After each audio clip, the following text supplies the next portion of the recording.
it one more second here.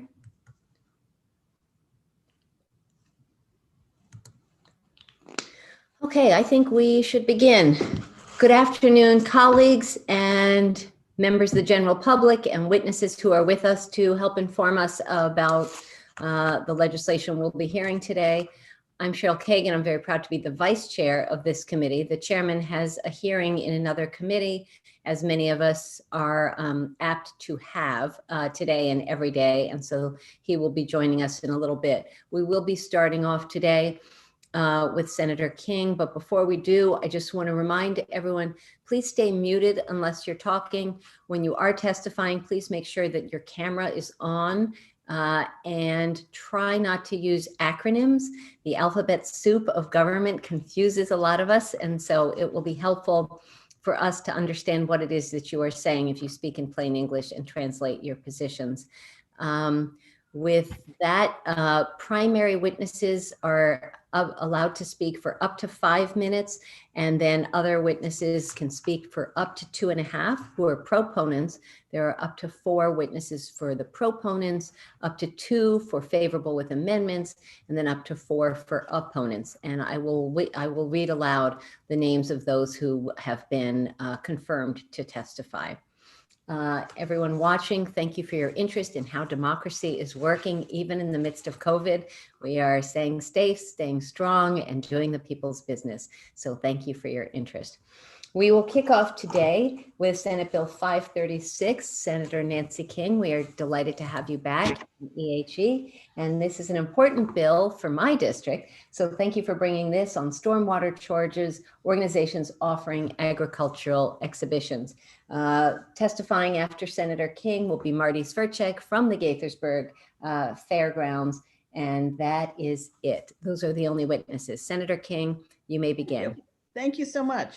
Madam Chair and members of the committee, first, this bill was drafted incorrectly, but we didn't realize it until after it was dropped.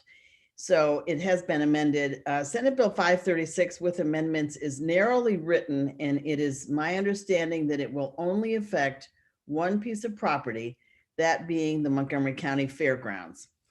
Other counties and municipalities have waived or charged $1 to other similar fairgrounds in the state, whereas Montgomery County Fairgrounds is being assessed a fee of, in 2020, $79,380 for their stormwater runoff. The Great Frederick Fair pays $1. Howard County Fair pays nothing. Maryland State Fair pays nothing, and the St. Mary's County Fair pays nothing. This fee is a huge burden to any nonprofit organization, but with no fair last year, and this year's in question, the fee is unsustainable for this nonprofit organization. The Montgomery County Fair is one of the jewels of Montgomery County, and it would be a real loss to the culture of our county to lose this event. And it would be another devastating loss of agricultural property to development. I respectfully request a favorable report on Senate Bill 536 with amendments. And with me today is Marty Sverchek, who is the executive director of the Montgomery County Agricultural Center, and he will give you some more insight as to the importance of this bill. Thank you, Senator King. Marty, it's great to have you here. You may begin. Senator Kagan, thank you for having me here today. The written narrative that you all have received describes our concerns and the situation regarding our fairgrounds and the stormwater fee process. The challenges that our volunteers face to operate and produce the largest annual event in Montgomery County are too numerous to discuss at this time, but they include money and for maintenance and improvements, and land for fair operations, parking, and other significant concerns. The stormwater fee process as it is being implemented negatively affects both of these items. Having paid over $394,000 to this fee since inception has compromised our ability to do business. Additionally, we cannot meet the expectation that we place stormwater management structures on the fairgrounds due to the land that these structures will make unusable for livestock trailers, emergency support vehicles, patron parking, and other fair needs. As Nancy said, we're unaware of any fairgrounds in Maryland paying more than $1 a year for the fee. This is certainly not what was intended in 2013 when the fee in Maryland was conceived. We're an amenity that we want to continue to have in Montgomery County. We share the fairgrounds with the entire community. Children and adults use the fairgrounds to walk their dogs and enjoy the ambiance that the fairgrounds provides. We offer our fairgrounds free to Red Cross, Girl Scouts, public service organizations all the time, and we want to retain that community involvement. So we ask that you look favorably on S. Bill 536 and facilitate our continued mission of ag education, support for 4-H FFA, and our commitment to the community and family entertainment. Thank you, Marty. And FFA, I'm assuming you mean Future Farmers of America? Sorry, I fell off the bus. Fell off the wagon there on acronyms. It's Future Farmers of America. That is correct. Another youth group that supports agriculture, education in the community. Perfect. Well, thank you both for your testimony. We do have a few questions. Start with Senator Riley, please. Thank you very much, Madam Vice Chair. Senator King, effective date of the bill? It would be right away. Is it emergency? Yes, it would be an emergency bill because it's Thank for you. this year. Yeah. Very good. I fully support the bill and the emergency nature, and good luck. Thank you. Thank you, Senator Riley. Question from me, since I don't see anyone else. Senator King, you and I have spoken about this. So two things. First off, Senator King neglected to mention that this bill is a local bill and was passed unanimously by the delegation, by the 8 of us representing Montgomery County. But second, Mr. Sverchek, because of COVID, you didn't have the county fair this year. You didn't have the revenue from that. You haven't had revenue from any other events this year. There is a conversation that I had over the weekend with the mayor of Gaithersburg and others who are worried about the fiscal implications on the city of Gaithersburg. Have you had a chance to reflect on the concept of this being, of this bill having a sunset after, let's say, 2 years, and then we could go back and look at it again and see what the situation looks like? We have examined our bookkeeping, our accounting ability to maintain business operations for the long haul. We've observed this fee now for the last 5 years. And I have to say that when it was first conceived and implemented, our tax bill, by the way, we are a 501c3 nonprofit, but we get a tax bill that has this fee on it, started in the $50,000 range. And it has continued to increase geometrically each continuing year. So the fact that the rest of the fairs in Maryland are paying virtually nothing, we see this as unfair treatment, that we're paying so much that we can use to, once again, pour back into the property, do what we need to do to keep this amenity in place. And although the city has been really good about trying to develop a plan for payment plan for 3 different payments for this project, it's an awful lot of money that we just don't have to give. Okay. Thank you, Marty. You didn't totally answer the question, but we can talk offline. I see no other.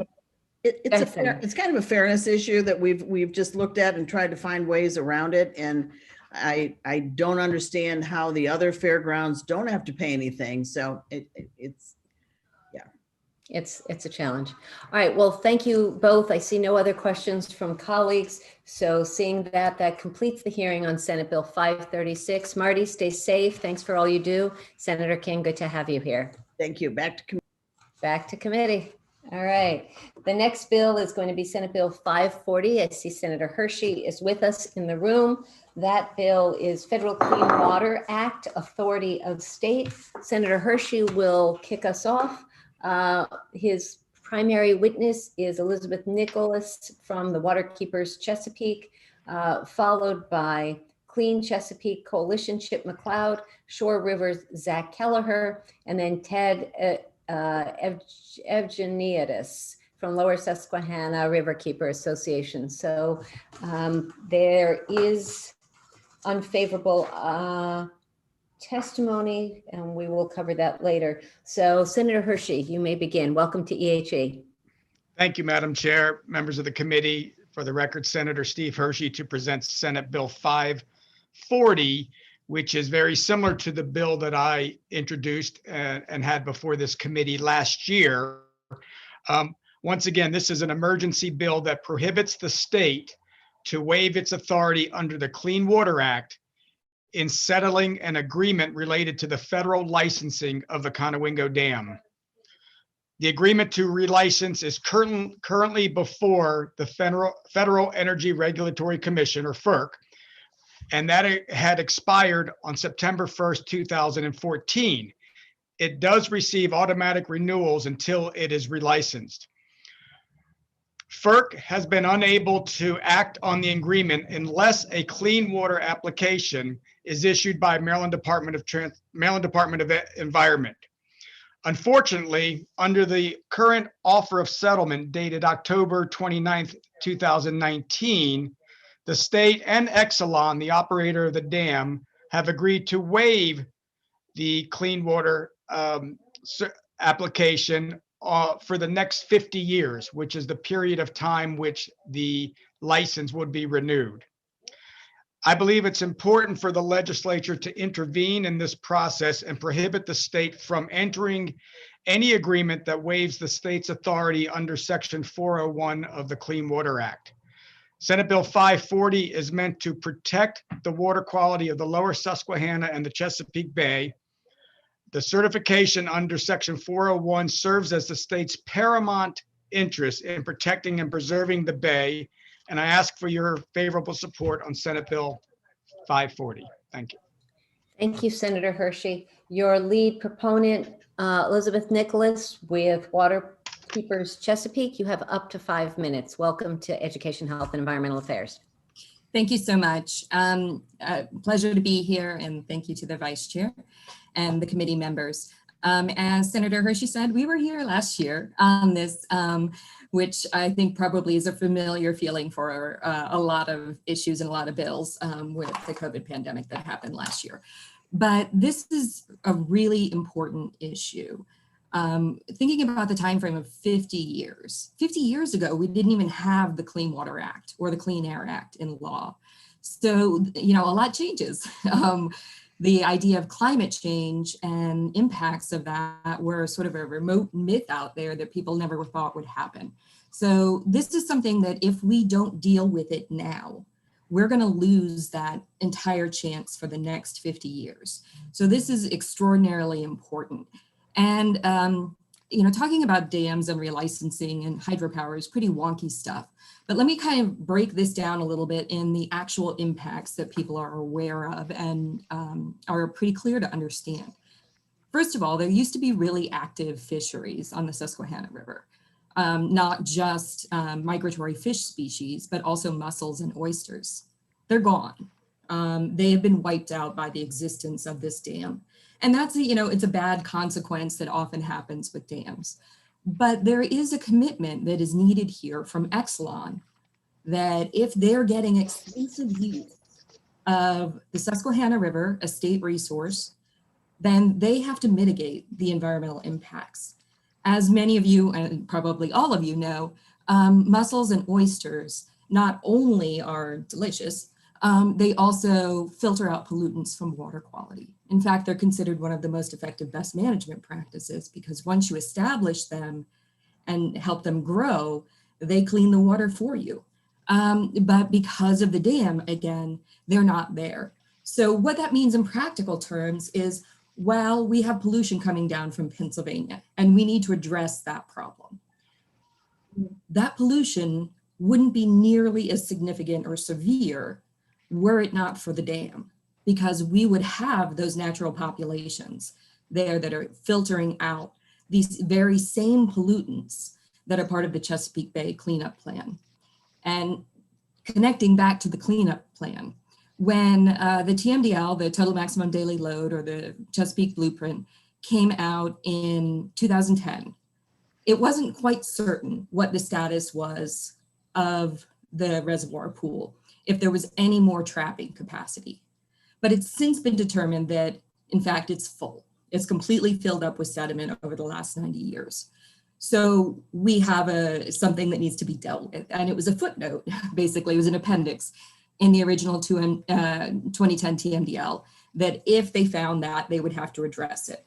Well, we are now at that point. In fact, with the phase 3 watershed implementation plan process that's currently in effect for all of the Bay states, there has also been developed a Conowingo specific watershed implementation plan. And that plan requires 6 million pounds of nitrogen and 260,000 pounds of phosphorus to be removed. Currently, there is no one who is lining up to pay for that. The thought had been originally that Exelon would be paying a significant portion of that. But because this agreement, the agreement at issue, does not hold them sufficiently accountable for these impacts, this is something that's going to be borne by the taxpayers. And right now, we already have a gap in Maryland from where we are right now to where we need to be for phase 3 WIP implementation. And we're also getting, all of us are, not just Maryland, but a climate load on top of that for how much more nutrients we have to remove with the impacts of climate change from 2010 until today. So on top of that, we're now going to get Exelon's load put on our backs in a very difficult financial and fiscal time. So that's just not fair. They're the most profitable utility in the country. And while their profit margins are not really the issue is they have to pay their fair share, just like farmers do, just like people in the urban, suburban watersheds, like you were just talking about, paying stormwater fees. Everybody has to do their fair share. And Exelon here is getting a pass.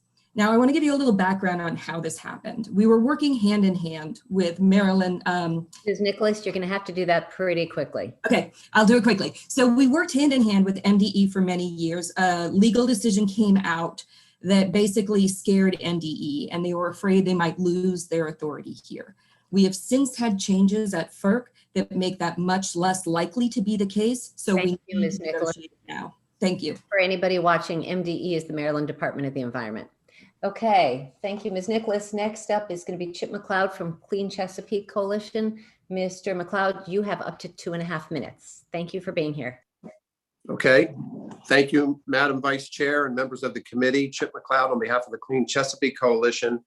We did submit written testimony with some exhibits, which I hope the committee members will have the opportunity to review, and I won't restate it all here, but I do want to bring your attention to a few important aspects of that testimony. We're here in support on behalf of the counties of the coalition, this legislation, first and foremost, because of the attention it brings to a very important issue in the context of the Chesapeake Bay and restoration of the Bay. At the end of 2020, as if 2020 wasn't a challenging year enough already for everybody, and this is in our packet, right around after Christmas, the river flow at Susquehanna at Conowingo exceeded 300,000 cubic feet per second. And when the river flow gets that high, scouring occurs of the accumulated sediment sitting above Conowingo Dam.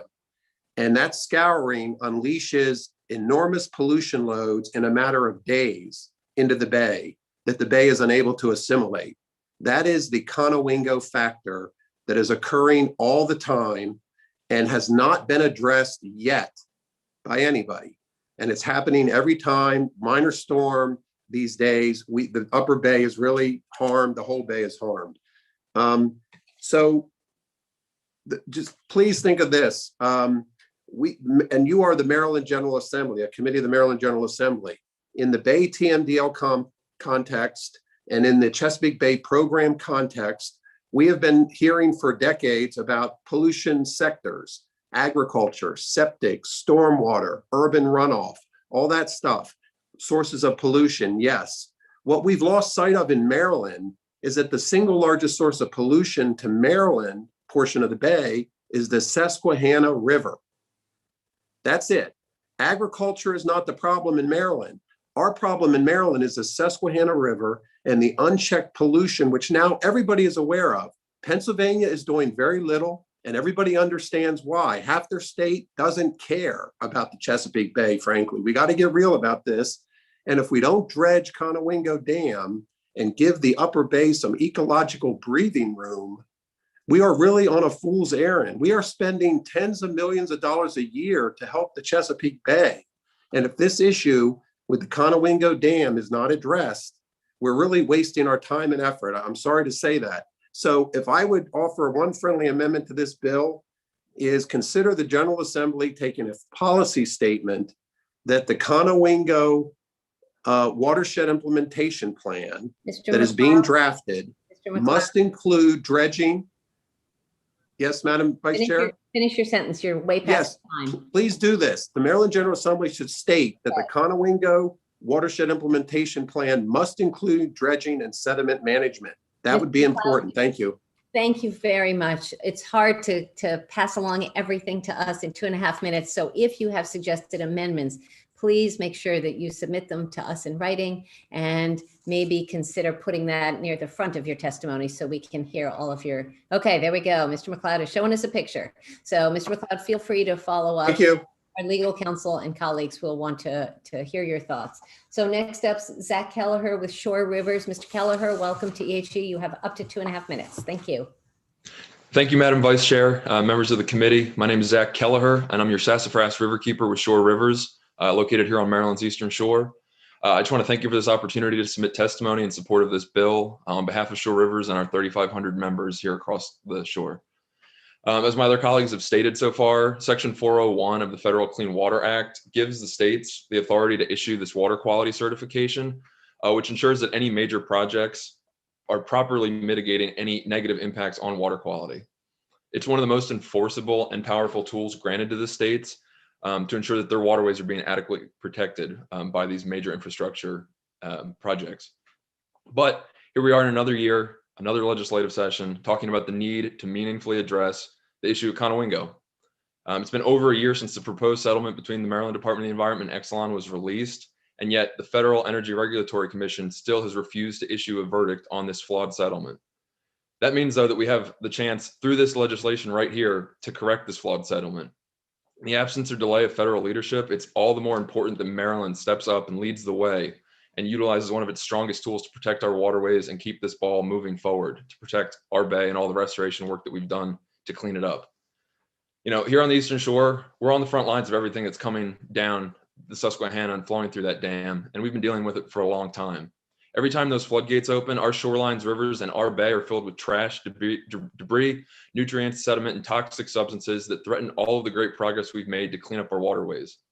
Now, it's undeniable that all of these terrible things are coming from New York and Pennsylvania, not the dam itself. But Exelon is the only entity that's profiting from the water flowing through the dam.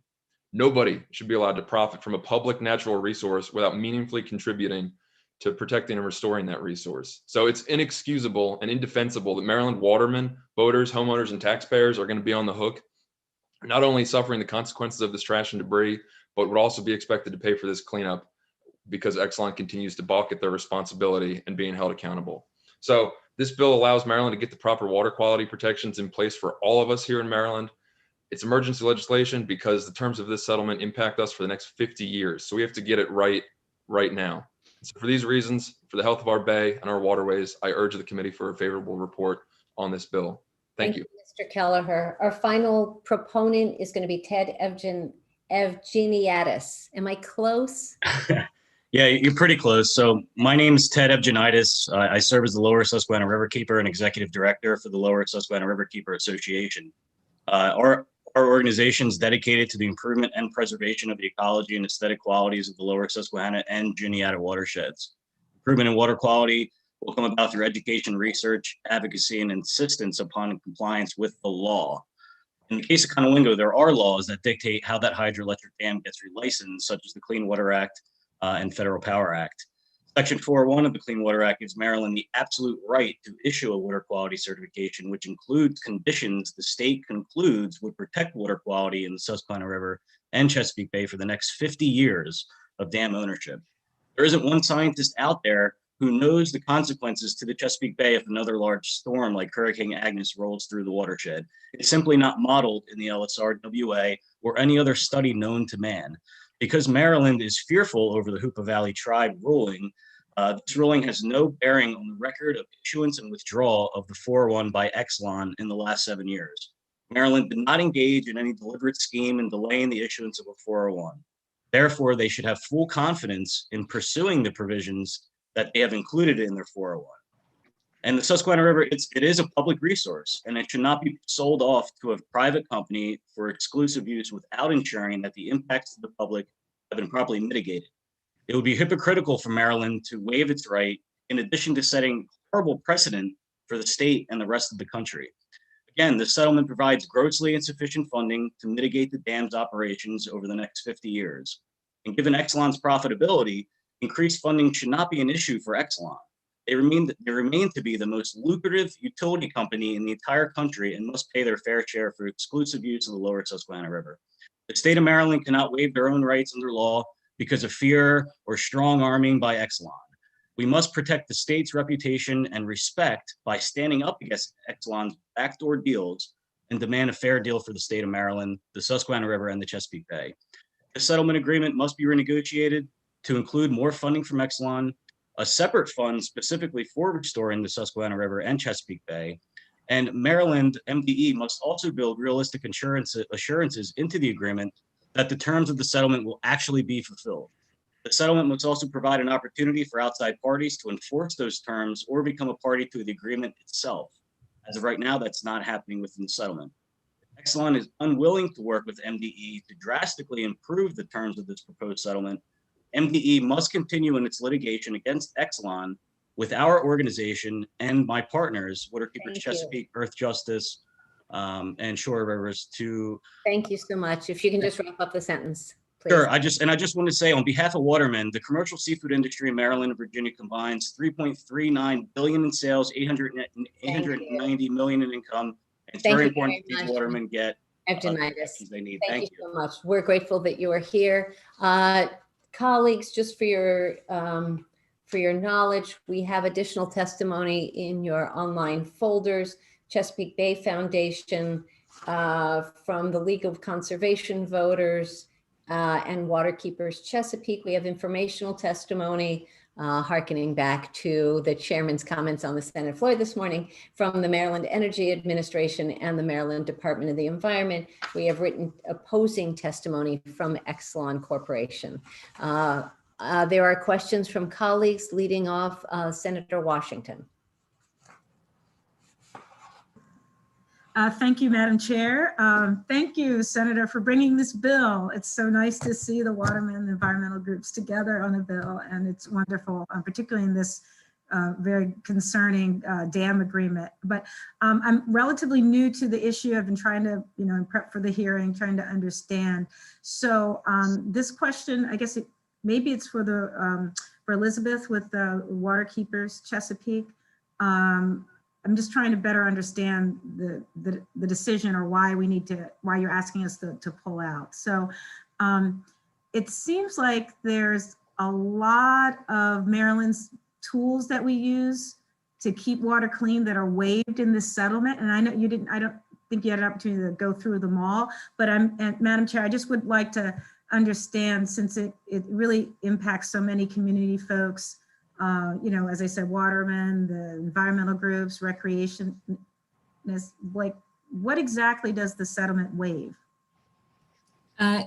Thanks. Where exactly in the settlement, does Maryland waive this authority? Because that's what the bill is titled. It's about authority of the state. So where are we waiving our authority? Yeah, so the waiver of the 401 is in the settlement in a bunch of places, but the waiver of the other applicable laws is just in 2 sections. So there's a section called collateral proceedings, and that's in the settlement at section 3.6A. I've got 2 screens over here.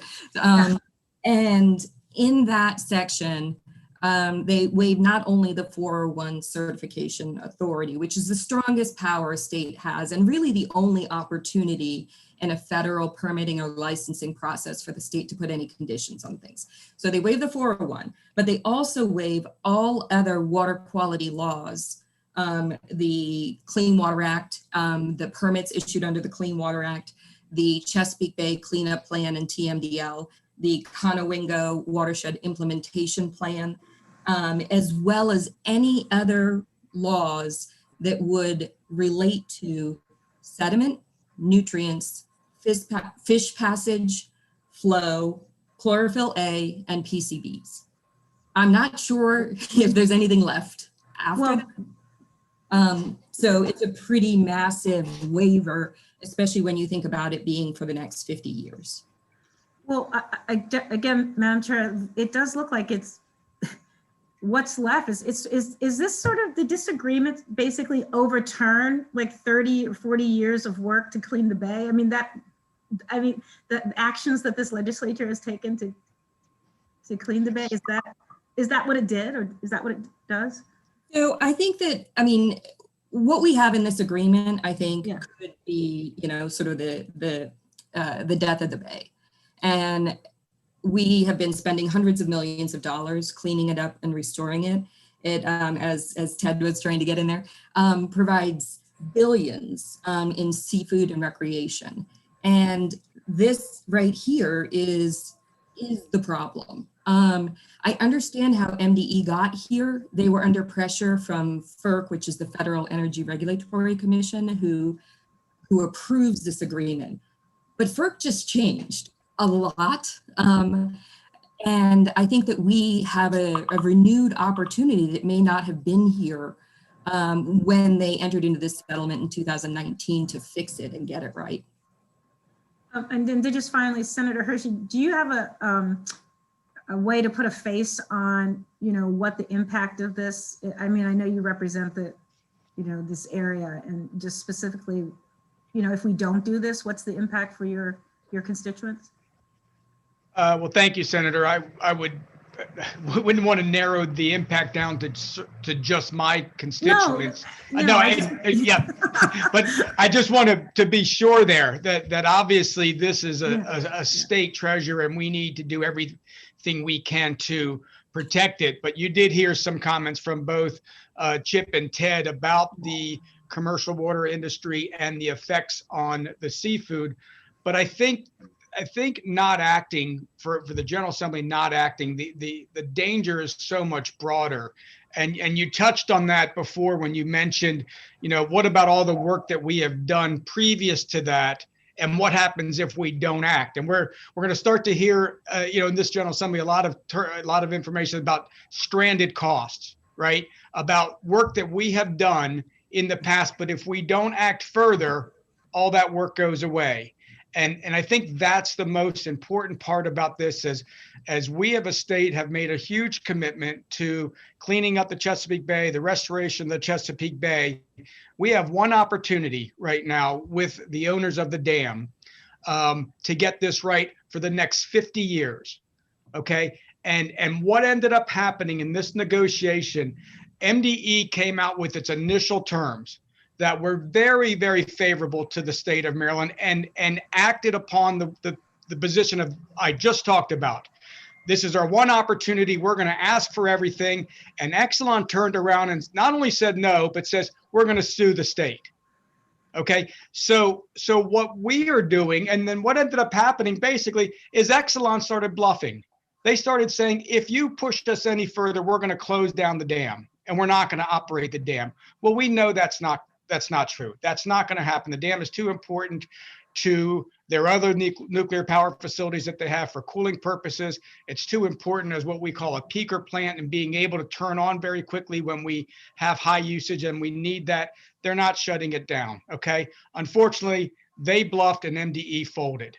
And that's the problem that we have right now. And if I can add one more thing, Madam Chair, because I'm not sure if I'll get a question, but I just wanted, I mentioned this to the chair as I was walking over.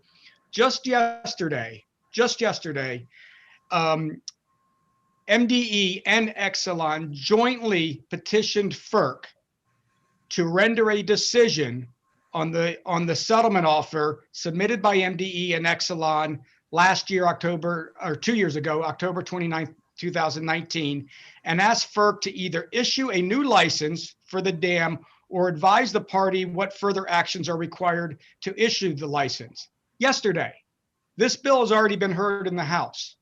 I want everybody to be aware that the House hearing went very favorably for this bill. And there are probably enough votes to vote this out of the House based on the way that testimony went and the questions that were offered. Obviously, there is some concern on how much we want to get involved in this, but I wouldn't normally ask the General Assembly to put this level of involvement if it wasn't for a 50-year license. And it wasn't for a lot of the technical talk that we talked about the Bay TMDL, about the watershed WIP, and about what those are going to cost the state of Maryland and the taxpayers. If we let Exelon off the hook in this scenario, those things will never, ever be able to be funded. The costs are just too extreme. This is our opportunity to intervene with this process and to make sure that we get a lot of the terms that were initially proposed by MDE originally.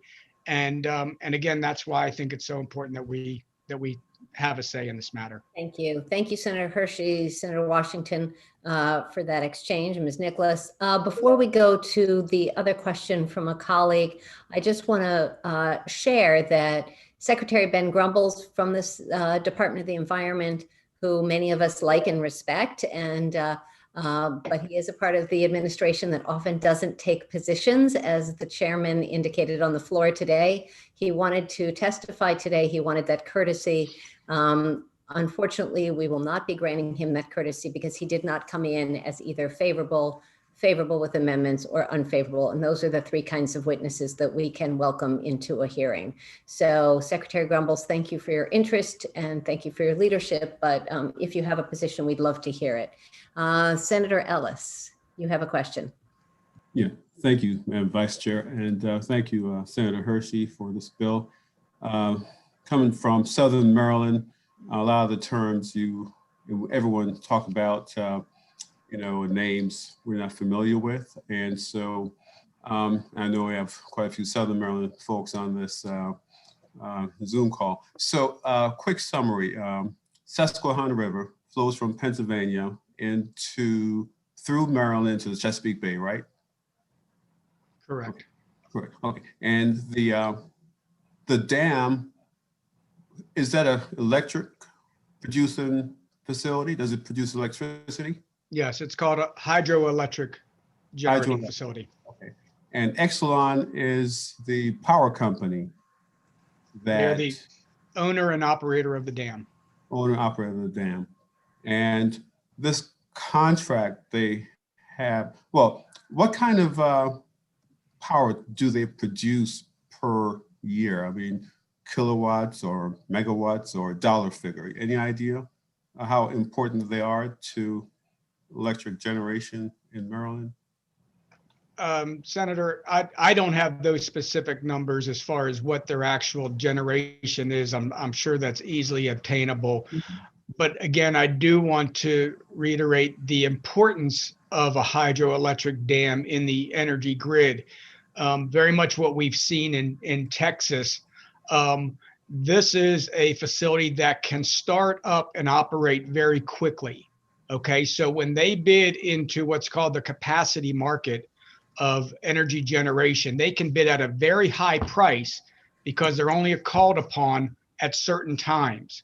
Okay, that's what makes the dam profitable, and that's why their threats of shutting down the dam and decommissioning would never come to fruition, because one, it's valuable as a hydroelectric dam, and at the same time, the decommission cost would be astronomical. Yeah, okay, thank you for that. And so the problem with pollution and the dam is, you mentioned Pennsylvania. Is it trash or what flows and is, I guess, blocked by the dam? It's twofold. It's sediment pollution, nutrients, phosphorus, nitrogen pollution, and it's also debris. We've had extreme concerns with debris that, as Senator Washington said, maybe some of the specifics on how this affects our constituents that are out there. But over the last few weather events, the debris that came over the dam or through the dam that polluted and littered the bay was very, very dangerous to voters. And it's interesting that my district, which basically borders the entire east side or most of the east side of the bay, had always been, unfortunately, the recipient of all of that debris that came in. 2 years ago, the tides and the winds went the other way. And you may have seen the pictures in Annapolis of the harbor down here where it was full of debris. And unfortunately it happened, but thankfully it did, because it brought a new level of awareness to the pollution that's coming over the dam. Yeah, so when you say debris, are you referring to like trash or tree limbs, or what kind of debris is coming in? It's anything, but mainly what ends up floating in the water is obviously trees, debris, things of that nature that come from the erosion of the river up above. Okay, and one question, Okay. one more, Madam Chair. May I ask another question, Madam Chair? Please go ahead, but let's be brief. We have a lot more bills and then we're Yeah. voting. Okay, thank you. The settlement, I think the Hogan administration gave the settlement that you are opposed to now, and you're saying you want us as a General Assembly to negate that settlement that the administration came with Exelon? In short, yes. We believe that the agreed settlement that is before the FERC now did not go far enough in representing the cleanup requirements that will be before us, that much of it came from MDE. And so what we're asking the General Assembly is to not allow a settlement that would go forward that would waive any of the state's responsibility under the Clean Water Act. Okay. And that's what I'm kind of really concerned about, is that a contract settlement is like a contract. And so can we tear up a contract? It hasn't been approved yet by FERC. So right now it's just what's considered an offer of settlement. Okay, got That it. is before FERC. FERC would have to ultimately rule on that. And so that's what's before us. And that's why you have this as an emergency bill, to get in there before the settlement. So And it's even more of emergency given what just happened yesterday with FERC with Exelon and MDE petitioning FERC for an immediate response. Thank you so much, Senator. You really cleared this up for me. I appreciate it. Thank you. Thank you, Senator. Thank you, Senator Ellis. Thank you, Senator Hershey. We have two more senators with questions, and then we have a lot more bills. Senator Simonaire, followed by Senator Carrozza. Senator Simonaire.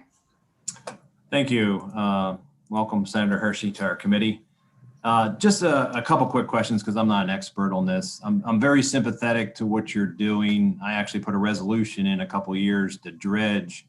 We got it through the Senate, but the House sat on it. And it's a very real problem. And my district is actually south of yours, so we get all that lovely sediment coming in our rivers. But one thing is, how long has Exelon operated this? Have they been there a long time, or are they a new owner? I honestly don't know. Chip, do you know, built in 1909 or something like Well, that? their current, well, the dam was built in 1928. Exelon's current license, which has been extended annually for the last 7 or 8 years, was issued in early 1980. Okay, so they've been there a while. Yeah. Okay. Now, one of the issues you brought up was that there's a 50-year license. Is that a federal requirement or a state requirement that we could change, that it wouldn't be so long? It's negotiable with the Federal Energy Regulatory Commission. And so Exelon and MDE recommended that timeframe. Normally hydropower dams, 50 is the maximum, but usually because it's an extensive process of review, and infrastructure building is 90-foot tall dam, that they give them from usually 30 to 50. So that's the time range. Okay. And was that in the settlement, or was that something independent of the settlement you're talking about? The 50 years is in the settlement. Okay. It had not been fully decided. It was recommended initially at 46 years, and then it was included in the water quality certification that was issued by Maryland Department of Environment in 2018. That had extensive conditions, water quality conditions that would be invalidated by this settlement. All right, and my last question is, say this bill passes, I'm hearing the settlement could be null and void from this where would you want to see this going? From what I understand, it's like a $250 million investment over, I don't know, 10 years or something. What is your goal in accomplishing what you're stating you would like to get to? How do you get there with, and what are you trying to get? Yeah, so there's a few different things. Obviously, the biggest concerns are about so much of the legal authority being waived. I think that we need to guarantee some more checks and balances in the future. So it's not all just about the financial amount. One of the other problems with the settlement is that the substantive terms of the settlement are requested, according to the proposed settlement, to be left out of the federal license. What that means practically is, as somebody else said, or maybe it was you, Senator Simon Ayer, that becomes then just, oh no, it was Senator Ellis. Then it's a contract. That means that nobody in the state of Maryland, the Federal Energy Regulatory Commission, or anyone else can ever seek to enforce. So say Exelon does not even live up to the terms of this week's settlement agreement. Nobody can do anything about that.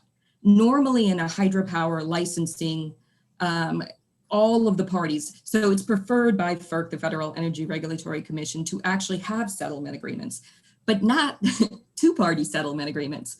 It should be all the parties, the watermen, the farmers, the industrial folks, the NGOs, and that's not what happened here. So we need to ensure that we're dealing with the interests of things like the potential flooding downstream, the sediment and the debris that are going and completely destroying any fisheries and access, as well as a more substantial financial contribution from Exelon to deal with the nutrients and sediment. There also needs to be some consideration of dredging in here. Everything in the Conowingo Watershed Implementation Plan focuses on nutrients. We still have what MDE, Michael Padone at MDE described as a loaded cannon, focusing on the Chesapeake Bay in terms of that sediment that's built up behind the dam. May I please try to answer the senator's question on behalf of the Clean Chesapeake Coalition? Go ahead, Mr. He asked, what would we like to see? Thank you. MDE issued a water quality certification for Conowingo Dam relicensing in April 2018. We referred to it as bold and historic. And that is what we need for the Maryland portion of the Chesapeake Bay. The conditions that were put on the water quality certification by MDE in April 2018. As been mentioned, Exelon has pushed back with a ton of bricks on the state of Maryland on this issue. So if we could get back to that water quality certification, that would be huge. And the other important thing is this. We need the governor, the Maryland General Assembly, and the Attorney General to be all aligned on this issue, because Exelon is having its way right now with the state of Maryland with not a thing getting done, and everybody's trying every which way they can. Pressure on Pennsylvania, pressure on EPA. This should not be about blaming any administration. They did the best they could with the leverage that they had. If the governor, the General Assembly, and the Attorney General were in alignment, maybe we wouldn't see the settlement agreement that we're stuck with right now and everybody's complaining about. So this is so important that everybody get on the same page about what is important about this issue. And then we'll see maybe some better positioning for the state of Maryland to push back on Exelon. Thank you. Thank you. The only last thing, a statement I'll make is it's a little confusing, and I will try to talk with MDE why they would be supporting something as presented today. So I will look into that further. Thank you. Senator Simon Ayer, can I just give you a super quick answer to that? Ms. Nicholas, can we do that offline? We're taking a lot of time on this bill, and it's a very important bill, and we are grateful to Senator Hershey for his leadership on this. Senator Carozza, you took your hand down. Are you good? I just want to make sure. No, I Okay. go. Thank you. It went down. Senator Carozza, followed by Senator Hester, and then we want to wrap up this hearing. We have a lot. Okay. Thank you, Madam Vice Chair, and I appreciate the courtesy. And I want to thank Senator Hershey because this is a really important issue for my district and the shore. And I know there's a lot of history here, and I guess I'll want to be very pointed with my question, which will be to Senator Hershey. At least my read is that the Clean Water Implementation Plan puts a lot of burden at the dam on our farmers, who I believe and I represent are already working very hard on cleanup and leveraging everything that they can for the cleanup. Given the proposed settlement, is this cleanup plan a fair deal for the farmers and to be parochial for a fair to the taxpayers in my district on the Eastern Shore? Senator Carosa, you're right on target, and that's what I would find most offensive about this deal that we have, or this settlement that's in place. As we spoke about before, we have asked so much of our farming community to, in the way that they farm now, and the buffers and everything that they have to do, all the added costs to farm in order to protect the watershed and the bay. And by and large, they've done that. And exactly, it's the farmers, it's the commercial watermen, it's the oyster industry that we put so much investment in. They're the ones that are seeing this as well. And as Betsy has said, they were not at the table when this settlement took place, or the terms of this settlement. And that's why this group has gotten together to say, we need to step up and say something because of all that investment that we've done. Now we have Exelon, and they're asking for a 50-year relicensing. We need to hold them accountable, just as we've held everybody that you've just mentioned accountable as well. Okay, thank you, Senator Hester. You're next, and I think that will be our last question so that we can move on to the next bills. Thank you, Senator Hester. Thank you, Madam Vice Chair. I have to say, this bill makes me really, really nervous. Having a loaded cannon, or whatever it was referred to, that could explode when we get our next big rain, it kind of puts both resilience and environmental, preservation together. So it makes me nervous. And so I've got two questions. The first question is, what happens without this settlement? If somebody could just bottom line that for me, that would be great. And the second one was, I really understand, it's frustrating to get these letters of information, but I'm just curious if there's another way we can get some feedback from the Secretary of the Environment, because I just think if it's a 50-year plan, we've just got to understand this and pay really careful attention to it. So I'm curious if there's another way we can get input from MDE offline. Thank you. Thank you, Senator. So hopefully the Maryland Department of the Environment and Secretary Grumbles heard your comments and will pass along his grumbles about this legislation if he has any.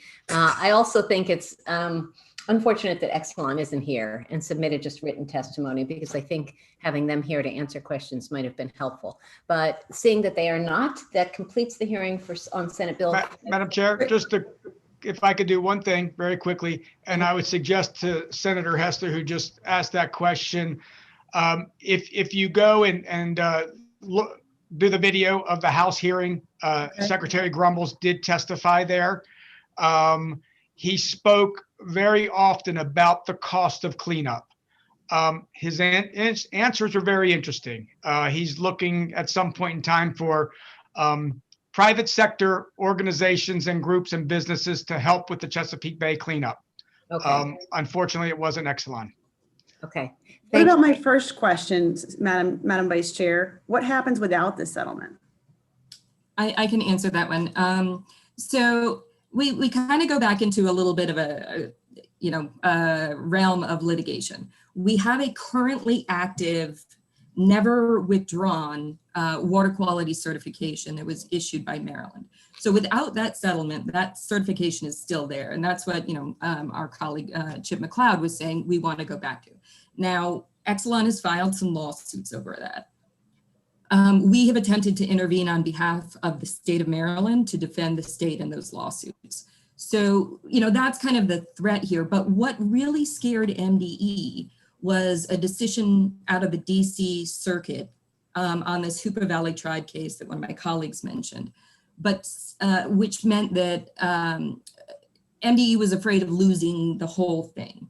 But we have now seen how that has been interpreted by not just the courts, but by the Federal Energy Regulatory Commission with two recent decisions in the past 2 weeks that would show that it would be upheld. So ideally, we want to renegotiate the agreement to stay out of court. But that could be an option there. Thank you. Thank you, Ms. Nicholas. Thank you, Senator Hester, for your questions, Senator Hershey for this legislation, and to all the witnesses, thank you for joining us today. That completes the hearing. Finally, completes the hearing on Senate Bill 540. Stay safe. Thank you. Passing it back to the chairman. Thank you all. Thank you. Thank you, Madam Vice Chair.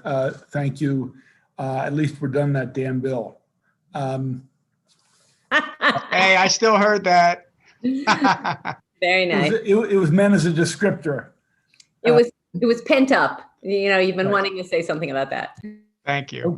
Okay, now we're going to move to Senate Bill 546, Senator McCray, drinking water outlets, elevated level of lead in schools, similar to a bill we heard last year and actually passed out of our committee. We'll start with Senator McCray. He'll be followed by first witness, Ruth Ann Norton. Welcome back, Ms. Norton.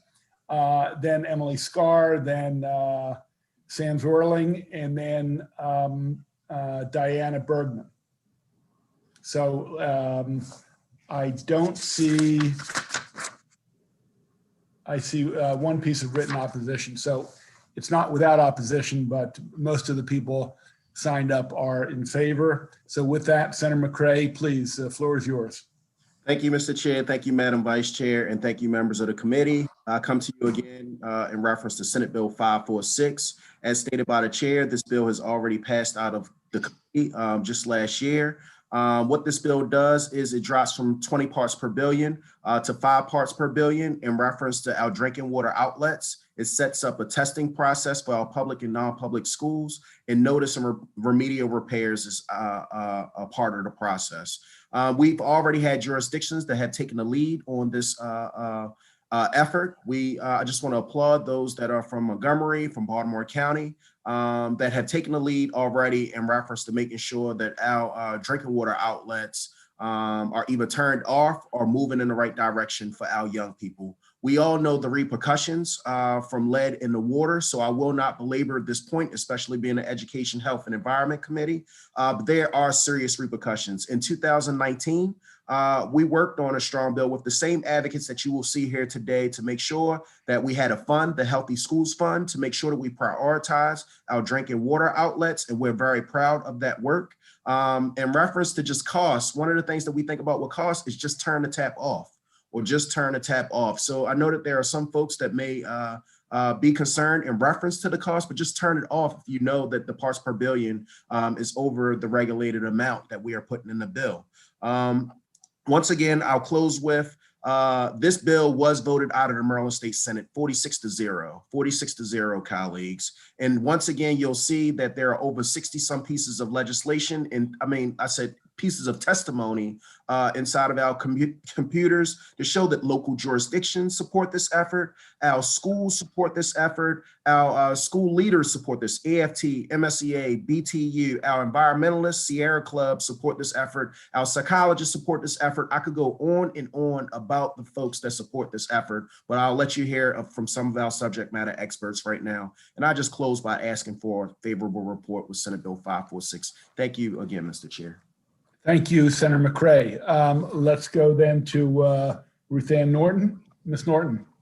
Thank you, Mr. Chairman. So nice to see you again and your colleagues. And I appreciate the vote of this committee last year and the vote of the Senate, 46-0 on Senate Bill 546.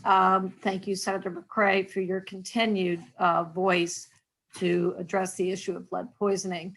I'm Ruth Ann Norton. I represent the Green and Healthy Homes Initiative. I also serve on the Maryland Lead Poisoning Prevention Commission and the EPA's Children's Health Protection Advisory Council. I am here today to ask for your favorable support for Senate Bill 546. It is straight up common sense. This body is addressing many issues around racial equity, around health equity, and our own organization, which began in 1986 as Parents Against Lead, had one goal in mind through the work of lowering lead poisoning, which damages the reading, learning abilities of children and long-term health, including early mortality. It is to get kids to the classroom healthy and ready to learn. No parent sends their child to school to be poisoned. This is a straightforward bill that addresses the social determinants of health. It is highly achievable in the fixture replacements, which need to be done. We're long past due on this work to be done. It ties in to the great legacy of the Senate and the Maryland legislative bodies in addressing the issues of lead poisoning. Just a couple of things to keep in mind why we must take on the lead and water issue. One is that we found through the impact of Flint, Baltimore City school system, Philadelphia school system, Washington suburban sanitary district, all of whom have had lead and water issues. What we found is that up to 20% of the collateral damage to a child's brain, to a fetus in a pregnant woman, and to adults can come from lead and water. So we have to treat this with the urgency that is needed. Obviously, others have adopted this, including the states of Vermont and Illinois, in addition to Montgomery and Baltimore County. But I want to leave you with one basis here. Not only will we assure that children will grow up better prepared to learn, to earn, to compete, and with better health because the impact of lead poisoning is irreversible, but the EPA itself has said there is absolutely no scientific basis to a standard of 20 parts per billion. And the Academy of Pediatrics, along with organizations like the Green and Healthy Homes Initiative, are focused on getting to zero, as is the federal guidance. I think this bill is straightforward, and so I'll reserve time for others or for questions. I urge your favorable support. Thank you. Thank you, Ms. Norton. Let's go to Emily Scarr from Maryland PIRG. Thank you, Mr. Chair. My name is Emily Scarr. I'm the director of Maryland PIRG, the State Public Interest Research Group, joined in support of SB 546 with Environment Maryland. I want to thank the committee for all your work on reducing exposure to lead over the years, and Senator McCray for his continued commitment to this bill. I think it was 2017 when I first sat in front of you working to establish testing and standards for lead in school drinking water, working with then Delegate Lafferty, who I think I see in the room. So nice to see you. And ever since then, you've heard me say that we should actually have a more health protective action level for lead in our school drinking water. So I'm really pleased to be here today to support lowering the action level to 5 parts per billion. And, you know, really we should be working to get to zero. As Ruth Ann said, the American Academy of Pediatrics recommends an action level of 1 part per billion for water. In 2019, Maryland PIRG and Environment Maryland released a report, Get the Lead Out, on how to address lead in school drinking water, which gave Maryland a C for our efforts. Lowering the action level is certainly the most important thing we can do to strengthen our existing law, and there's further recommendations in our report. We have made a bunch of strides as we've started to test and remediate for lead already, and the General Assembly increased access to grant funding through the Healthy School Facility Fee, so we're really impressed with the work you've already done. And as Senator McCray said, the bottom line with this bill is really clear. If we have taps that are testing between 5 and 10 parts per billion, do we want them on or off? Maryland PIRG says we shut them off until we can remediate them. Attached to my testimony is also a collection of testing results across the state if you're interested to see some of what's happened in your counties. It also has the state's sort of synopsis of the testing they've received. But I would just flag that this doesn't include all the test results between 5 and 10. I don't think they've released that yet. So I'll keep it pretty simple. We strongly urge a favorable report. We thank you for doing so last year, and we look forward to making this the year this bill passes. Thank you, Ms. Scarr. Before I go on to Ms. Wordling and then Ms. Bergman, while there's no oral testimony from opponents, MACO, Howard County Schools, and Anne Arundel County Schools have submitted written testimony. So with that, Ms. Wordling.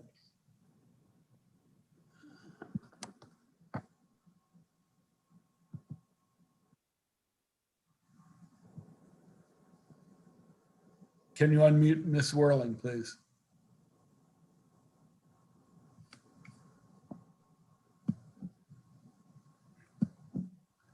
I'm not sure. She's showing as being unmuted, Senator Penske. I'm not sure what's going on. Okay, Sam, we'll come back to you. Let's go to Diana Bergman. Ms. Bergman, could you unmute? Hi, everybody. Do you hear me okay? Fine. So Hi, so I'm Diana Bergman. I'm a mom in Baltimore County. And in 2019, our Baltimore County Board of Education actually passed a motion in favor of making that standard so we could get to zero. It was also 5 parts per billion. And as a mom that's also volunteered and coach, I just want to make sure that, to please pass this. This is very much needed. But one of the things I wanted to share quickly was when I was coaching for spring sports, usually we turn the outside faucets for drinking. And the rec programs, we always use that water that's available outside the building too, to prepare food. And one of the things I noticed when we opened back up for spring sports, that we turn the water back on, I noticed a lot of the kids playing sports, they always complain, the little ones, that their tummy hurt. And it made them feel uncomfortable. So this is very important that we pay attention, especially now. I'm pretty sure all the senators out there and all the delegates are aware that the water is even turned off at the State House for drinking. And there's a reason for that, because we're not using our drinking water like we used to due to COVID. We don't have a chance to properly flush the system out so people don't get sick. Like the U.S. Environmental Protection Agency has provided alerts, as well as the CDC, of potentials of harm of drinking water that become very hazardous to individuals drinking. And we don't want this happening to our children. So it's very important that we do get to zero here in Maryland. We also have a lot of school buildings that are very old, and we also have drinking fountains that are outside. So I didn't notice that the bill details inside the building, and also any water used to prepare foods, but it'll be nice to also see the outside drinking fountains to also be included, to keep an eye on that and to just turn it off. It's very simple. That's what we've been doing in Baltimore County. So thank you very much. Thank you, Ms. Bergman, for pointing that out. We appreciate it. Ms. Swirling, are you? Can you hear me now? Perfect. Oh, okay, great. Sometimes you have to exit and come back in again for who knows why. Thank you so much to the chairman and Vice Chair Kagan and the members of the committee. Thank you for having me here today. I'm Samantha Zwirling with the Maryland State Education Association, representing 75,000 educators and school employees in Maryland. MSEA supports SB 546 and thanks Senator McCray and Delegate Solomon for their work on this, as well as former Delegate Lafferty, whose past efforts really laid the groundwork for this. We supported this bill last year when it passed through the Senate, and we hope that this committee will pass it again and that it will make its way through the House. We've all seen reports around the country of school districts having to deal with unsafe drinking water and the horrors of lead contamination in our schools. As many have already mentioned, here in Maryland, we've seen issues in Baltimore City, Montgomery County, Harford County, and unfortunately, many times, and unsurprisingly, lead is detected in older buildings with older plumbing systems. You all know the effects of lead poisoning, so I won't go over that, but I will just say that we're all doing all that we can to help students learn and to increase student achievement. And this legislature has committed time and time again by helping to help students succeed and affirm that commitment once again by enacting the blueprint. Protecting our students from lead poisoning and lead exposure is just another way that we can help ensure students succeed. We know that students can't learn if they're hungry. We know that they can't learn if they're worried about their physical safety. And students also can't learn properly if they've been exposed to lead in the drinking water. And I'll also just mention that our educators also have a right to come to work in a building with clean drinking water, that they're not worried about the exposure to lead too. Finally, I'll just wrap up by saying that Secretary Grumbles was quoted in 2020 saying that lead poisoning is a preventable environmental injustice, and we are making real progress in eradicating it. Through universal testing, strong enforcement, and a new emphasis on responding to lower levels of lead poisoning, we can continue to reduce childhood lead poisoning in Maryland.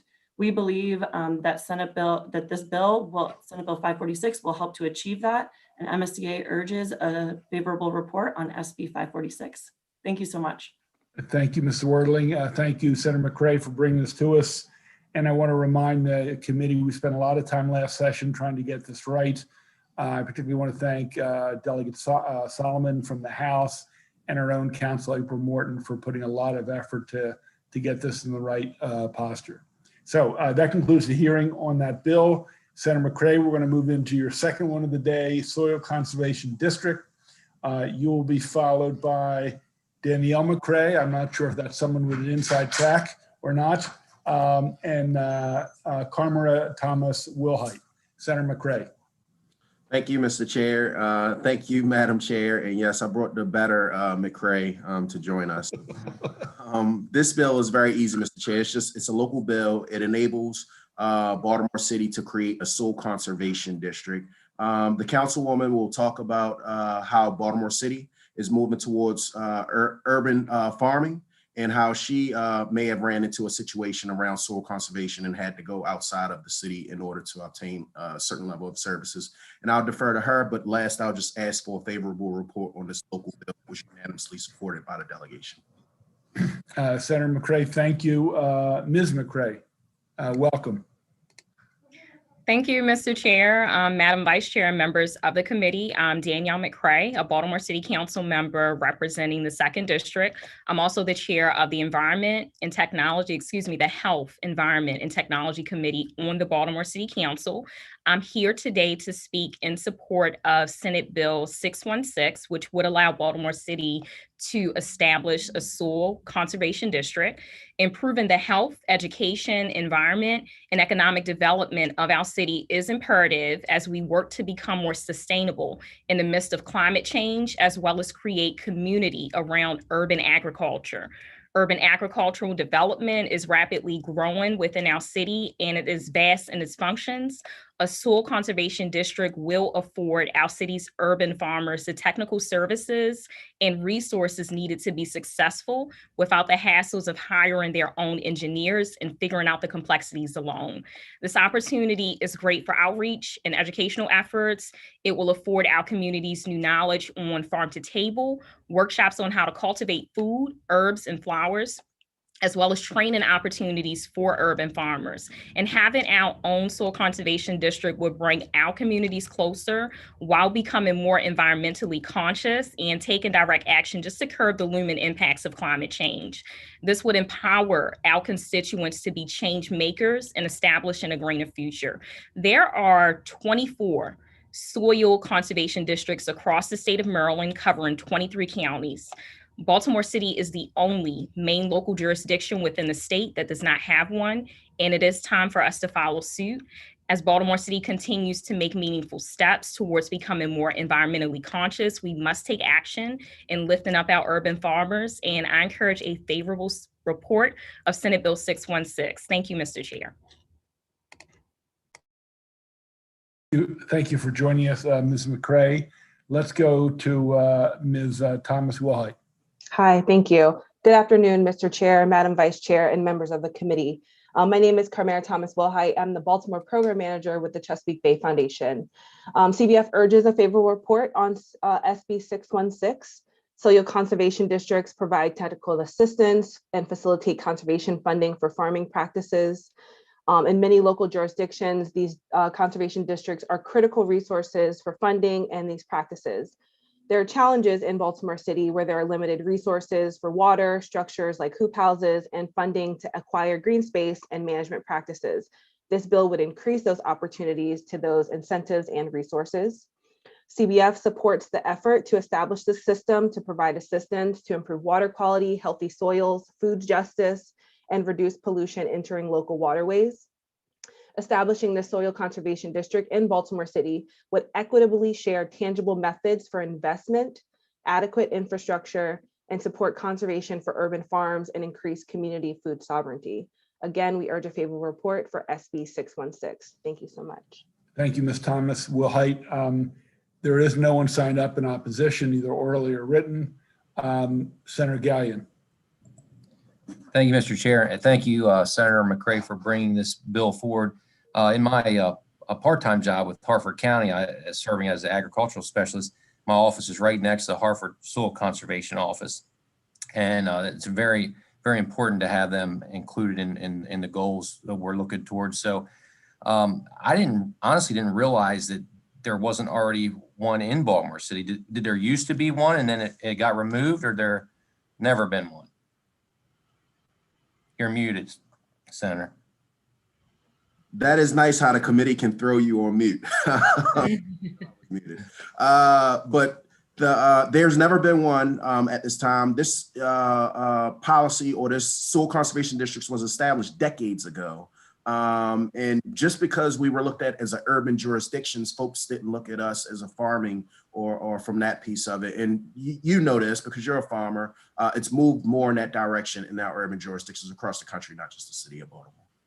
Thank you. Appreciate it. Yes, sir. Let's have Senator Kagan followed by Senator Ellis. Remember, we have 7 more bills and no opposition, and it's a local bill. Very briefly, and we are not supposed to do platitudes, so I am asking a question. Councilmember McCray, what legislative district do you live in? I'm in the 2nd district, so Northeast Baltimore communities. Think Bel Air, Edison, Overly, Sedonia. What senatorial district? What legislative? Oh, I apologize. It's 45th district. My senator is Corey McCray. Dang. All right, Senator McCray, thank you for the bill. I think you got to be looking over your shoulder here. It's your talented family member. And we hope you give them hell at home. That's all. Okay. Senator Ellis. Yeah, thank you, Mr. Chair. Quick question, Senator McCray or Councilmember McCray. I know that I've worked a lot with Extension Service in Charles County. They're an integral part of farming, whether urban or not, Master Gardener Program. You have the agricultural agent there. Do you have that active, that Extension Service in Baltimore also, city? We do have multiple options within Baltimore City. The issue is that we just don't have any that are centralized. So it's a lot of agencies. It may be another system, but it's just not centralized where it could be one-stop hub for our urban farmers. Right, okay. I would recommend kind of really looking and working with the Extension Service to really, because they're a great resource in addition to the conservation, soil conservation folks. Thank you. Okay, that concludes the hearing on the 2nd McCray bill. Thank you, Senator, for joining us. Thank you. You all have a blessed day. Yeah. And before I go on to Senator Klausmeyer, Senator Carrozza, I apologize. I was told you did have a question 2 bills ago. I missed it. It's my fault. Okay. Senator Klausmeyer has joined us. Senate Bill 650, work group to evaluate the establishment of a regional waste disposal facility. She will be followed by former Delegate Steve Lafferty from Baltimore County Government, followed by Charles Connor. And I'm looking at the sheet and I see no opposition, either written or oral, although there are some letters of information which could mean anything. Senator Klausmeyer, welcome.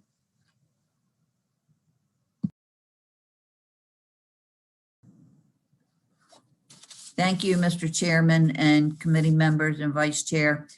Senate Bill 650 requires the Maryland Department of the Environment to create a work group to study waste disposal in Central Maryland and provide recommendations on how local jurisdictions should get rid of their waste.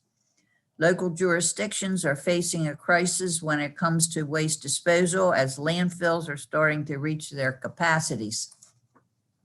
The work group, which will consist of members from Anne Arundel, Baltimore, Carroll, Harford, and Howard counties, as well as Baltimore City, will have the opportunity to explore regional solutions that will benefit all jurisdictions rather than having each jurisdiction fend for themselves.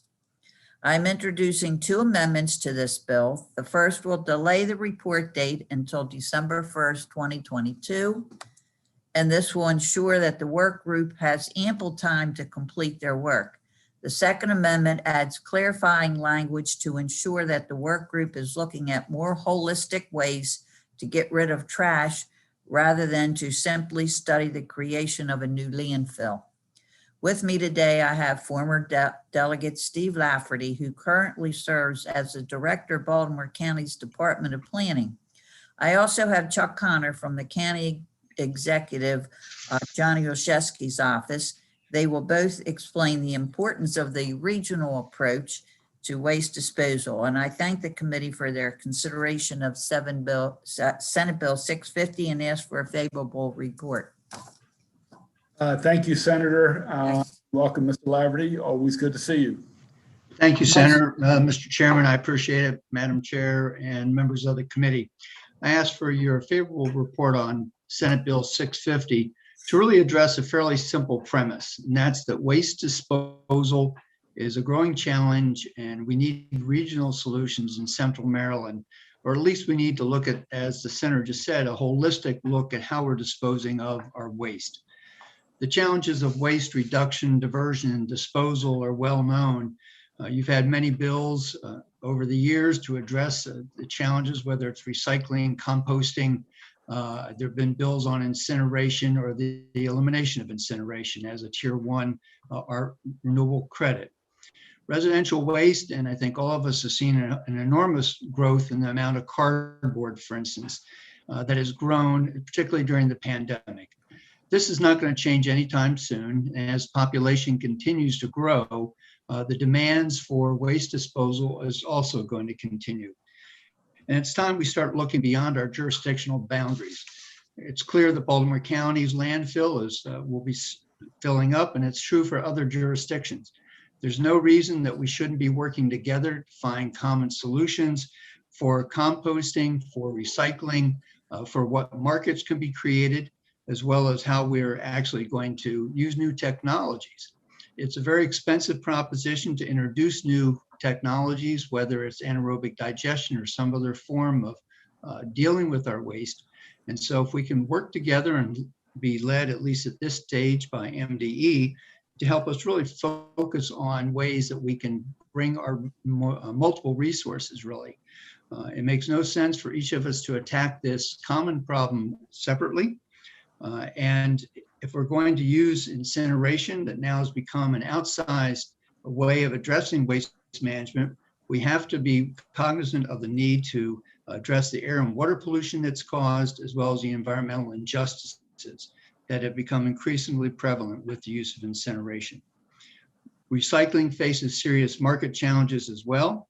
And if we're going to address these challenges, we have to cut across jurisdictions in a way that we find methods of reducing, diverting, and disposing of the waste in a holistic way.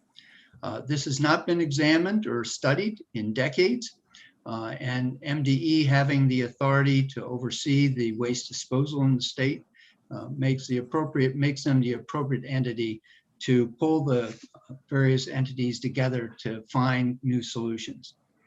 Could anaerobic digestion, innovative technologies, recyclables, composting, and materials reuse be addressed in a single site or facility? I don't know. That's why we're asking MDE to lead the evaluation and bring the various jurisdictions and other players into this conversation. I ask for a favorable report on Senate Bill 650. Thank you, Mr. Lafferty. Mr. Connor.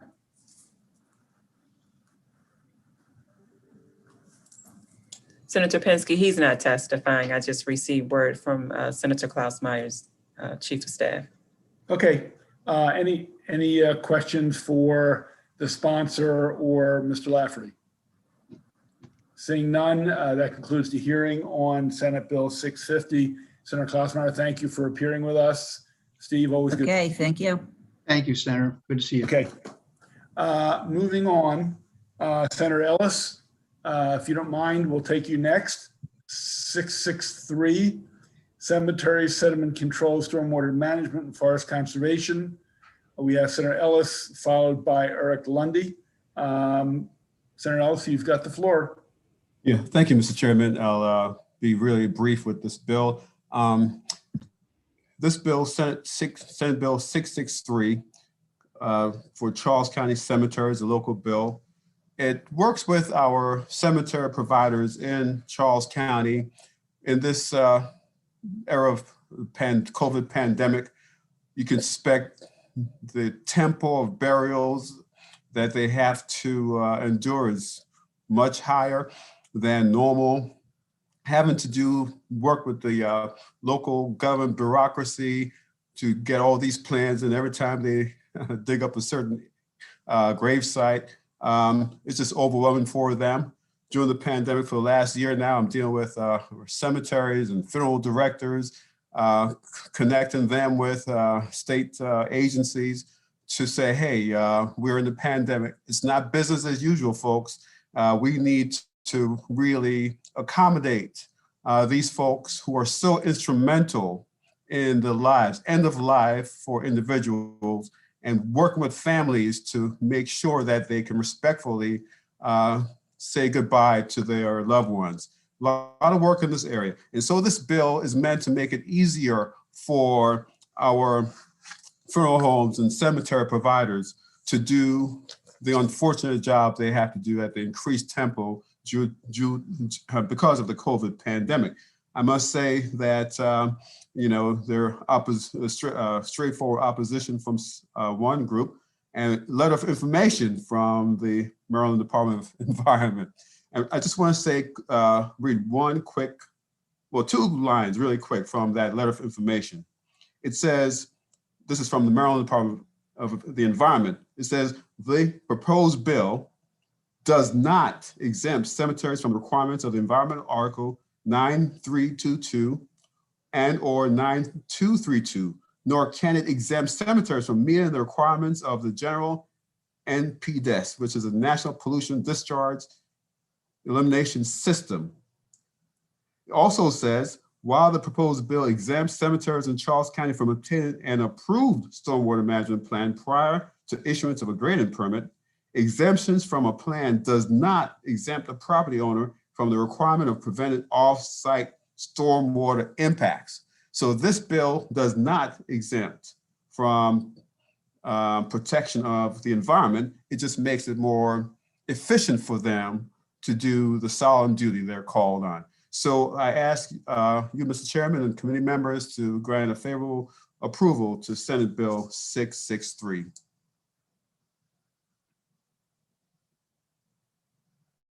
Thank you, Senator. Mr. Lundy? Please unmute, sir.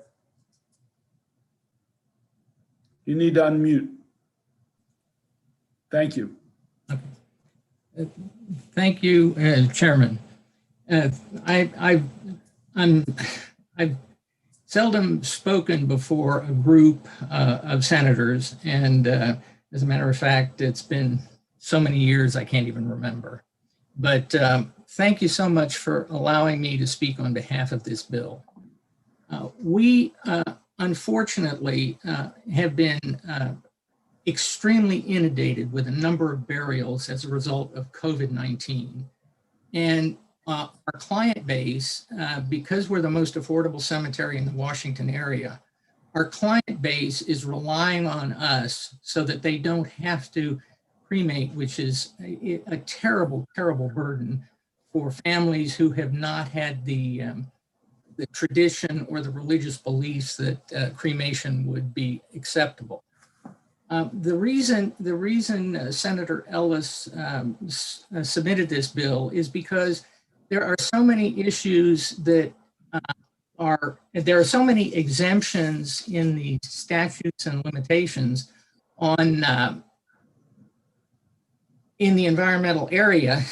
I wish I could say it more simply, but every time we try to do something and open a new garden because we need more space, or if we have to remove a tree, or we have to, because we can't bury people unless we remove a tree, but we really do not disrupt soils. We don't regrade the landscape.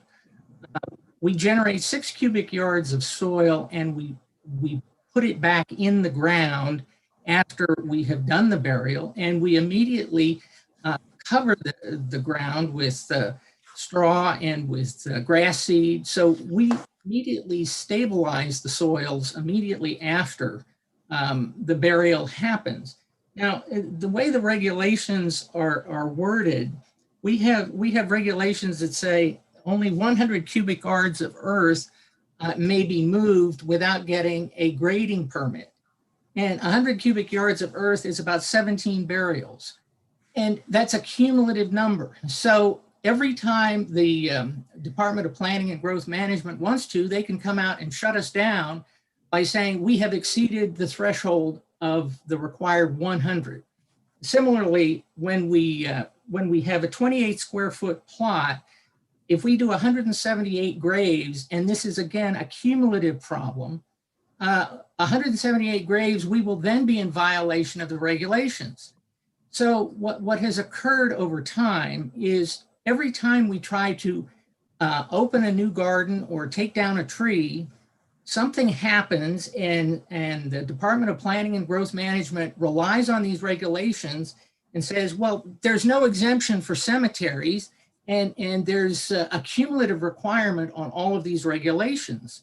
And as a result of the cumulative requirements of these regulations, even though we remediate and once again restabilize and have a permanent ground space available for to prevent runoff, and we have permeable surfaces, we have grass, we replant trees, we are burdened with these regulations that say anytime somebody doesn't like us, they can shut us down. And unfortunately, there is no option on the part of planning and growth management to not enforce it. They don't have discretion. They just have to follow the rules. Well, when the rules have 18, for example, in 0.05 of stormwater management, for example, or any of these others, there are 18 specific exemptions that include things like gravel pits, which happen to be across the road from our cemetery, logging operations, farmers, all of these different exemptions exist, but somehow cemeteries were just overlooked. That they're just overlooked in the system because people never think about a cemetery as something that may have, while it disrupts a certain amount of soil for a very short period of time and immediately remediates the disruption by replanting grass and replanting trees, the regulations and the statutes make no provision for that. And it has created a terrific burden on us, especially since the volume of burials we have had to undertake has just extremely increased. And it would be very helpful, and I support this bill because it will simplify our work. Now, we don't have things like stormwater management issues because we don't have what's called sheet flow runoff because, I mean, we have sheet flow runoff, we don't have point source runoff because we don't have all these non-permeable surfaces. We have nothing but grass and we have trees and we try to retain all our trees whenever we can. And it just seems like it's like the cemetery was just overlooked in all of the regulations that have ever been promulgated regarding any of the Lundy, you're gonna have to start to wrap up. Yeah, the stormwater or any of those things, stormwater, sediment control, all of these things, we're very cognizant that we do not want that to happen because people want to come to a beautiful cemetery. So we don't have problems like that. Thank you so much. I support. Thank you. And Thank you, Sarah. thank you very much. Okay. You can I do have one question for you, Mr. Yes. Look, I think we all understand how cemetery plots happen and you refill the dirt. I think we understand that. But if you expand on for 10 or 15 additional acres, which I believe this bill would allow, it potentially could have you knocking down acres of trees. So while we understand, you know, you add a plot or two and you dig the grave and you put the dirt back in, as I read this bill, it actually allows a lot more than that. Do you have plans to expand? We currently have 80 acres that are zoned for cemetery. And that was zoned in 1976. My question was, do you have plans to expand? We need to expand because of the volume of burials. Now, what we have done, we have some beautiful, huge poplar trees here that are probably 75 feet tall. So it is our objective, and we have traditionally, with the areas that we have built, we leave the large trees because people love to be buried near trees. And we have also come and we have planted new trees. ask. Okay, but again, Yeah, other you have a lot more bills, Mr. Lundy. You do Yes. plan on expanding some amount of acres. Is that correct? Simple Yes, no? yes, yes. Thank you. Other questions for Mr. Lundy or the sponsor? Seeing none, that completes the hearing on Senator Ellis's Bill 663. We're going to move on to Senator Gallion. Thank you, sir, for testifying. Thank you. Great job in explaining your situation. Thank you. I'm going to go to 673, Senator Gallion. And then Senator Elfreth, I see her among us, has joined us. Senator Gallion, Department of Agriculture, Urban Agricultural Grant Program. He will be followed by Carmara Thomas Wilhite and Nicole Ovisi. Senator Gallion. Thank you, Mr. Chairman. Hello, fellow committee members. For the record, Senator Gallion here to introduce Senate Bill 673, Department of Agriculture, Urban Agriculture Grant Program. This is a cross file for Delegate Wells' bill, which passed the House unanimously last year and has also passed the House this year. This bill establishes an urban agricultural grant program within the Maryland Department of Agriculture and an urban agricultural grant fund to support the program. Maryland is home to numerous urban farms that do everything from beekeeping, growing flowers, and producing fresh food. This legislation will help reduce health disparities in our state by helping to create fresh eating options and food stability in this area. There are 4 amendments that conform this bill to its cross-file. The amendments clarify that the governor may include appropriations to the fund and prioritize input from historically disadvantaged urban farmers, urban agriculture farms, and farmer advocates. I respectfully ask for a favorable report for Senate Bill 673. Thank you.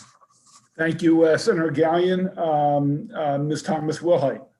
Thank you again. Again, I'm Carmara Thomas Wilhite with the Chesapeake Bay Foundation, and I'm the Baltimore Program Manager. CBF urges a favorable report for SB 673. Urban agriculture not only expands green spaces in developed areas, it also helps to reduce stormwater runoff, increase healthy soils, and the production, distribution, and consumption of locally grown food and other products. The establishment of this grant program will distribute funds equitably to producers, increase access to healthy food, support locally owned businesses, and promote overall sustainability in urban areas. Supporting this bill is integral to healthy, thriving communities. Thanks. Thank you, Ms. Thomas Wilhite. Ms. Ovisi, please. Need to unmute. Thank you. Dear Chair Pinsky and members of the Education, Health, and Environmental Affairs Committee, my name is Nicole Ovasi, and I'm writing in support of Senate Bill 673, sponsored by Senator Gallion, which establishes the Urban Agriculture Grant Program and Fund.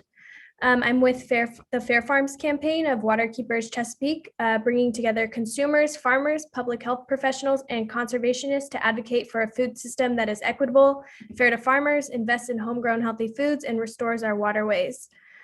Senate Bill 673 will be a critical step toward a better supported urban agriculture community in Maryland. Although urban farms are a growing part of the modern agricultural landscape, they are often left out of the larger agricultural conversation, despite providing a myriad benefits to Maryland's cities and peri-urban areas.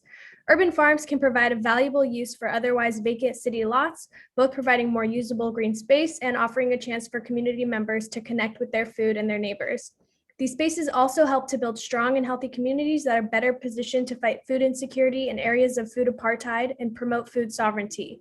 This is particularly critical during food supply chain disruptions like what we've seen in 2020 during the COVID-19 pandemic. The Urban Agricultural Grant Program and Fund also has the opportunity to support historically disadvantaged urban growers. According to the 2017 Census of Agriculture, Black farmers account for 1.4% of the country's 3.4 million producers. This is a major decline compared to the 5.1 million Black farmers who made up 14% of the farming population in 1920. Much of this decline can be attributed to discriminatory practices and policies carried out by the USDA, or the United States Department of Agriculture. However, in recent years, there's been an increase in Black farmers, especially in urban areas. Programs like the Urban Agriculture Grant Program and Fund can play a small but vital role in helping to reverse the damaging effects of these policies by providing more support to urban farmers, especially farmers of color.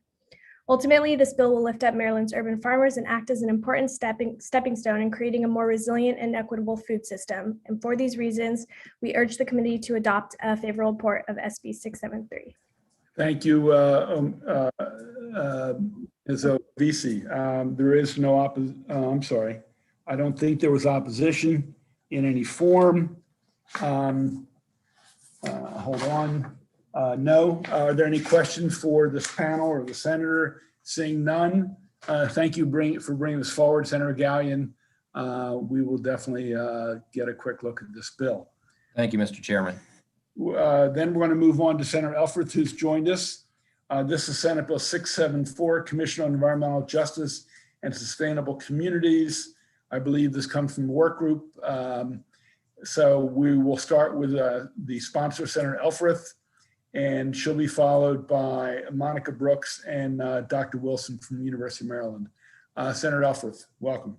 Thank you. Thank you so much, Mr. Chair, members of the committee. For the record, Senator Sarah Elfreth, representing Maryland's District 30, here to present Senate Bill 674, Commission on Environmental Justice and Sustainable Communities Reform. This is a topic I know this committee is very well versed in. I know it's been covered in a number of other bills. This bill before you today is, as the chair mentioned, a product of the Senate President's Work Group on Equity and Inclusion, where we tackled a number of issues from health disparities to environmental justice to wealth equity. And this bill before you is one of the recommendations of that work group. I believe this committee knows there's been some shortcomings with the current commission, not meeting regularly, not filing its reports on time, not being particularly representative of the very communities it's intended to serve.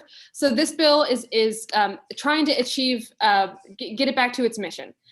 So I'll just walk you through a couple of the changes to the commission this bill would, as written, would create. It would expand the membership to include at least 3 members of communities directly impacted by environmental justice issues. It ensures that the membership of the commission is reflective of the racial, gender, ethnic, and geographic diversity of the state. It provides that new members have an orientation that reviews environmental justice issues in the state in the previous work of the commission, so kind of allowing new members to hit the ground running. It allows the commission to elect its chair amongst its members rather than having the governor select the chair. It requires the commission to meet at least 6 times a year and have those meetings rotate and be, in rural and urban parts of the state, so that the commission can get a full understanding of the issues facing Maryland. It authorizes the commission to use data sets and mapping tools to review the current impact of policies on environmental justice issues. And it authorizes the commission to create a list of supplemental environmental projects to address environmental justice issues. Lastly, we've been working with League of Conservation Voters and Dr. Sokoe Wilson, who you will hear from today. They will bring you amendments.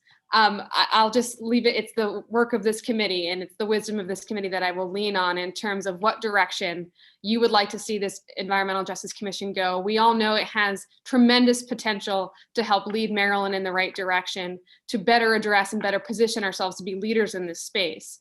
So with that, Mr. Chair, I'll ask the committee for a favorable report and just thank you in advance for your work on this to get it to its best possible place. Thank you, Mr. Thank Chair. you, Senator Elfreth. I have next Ms. Brooks and Dr. Wilson. Welcome, both of you. Thank you. Good afternoon, everyone.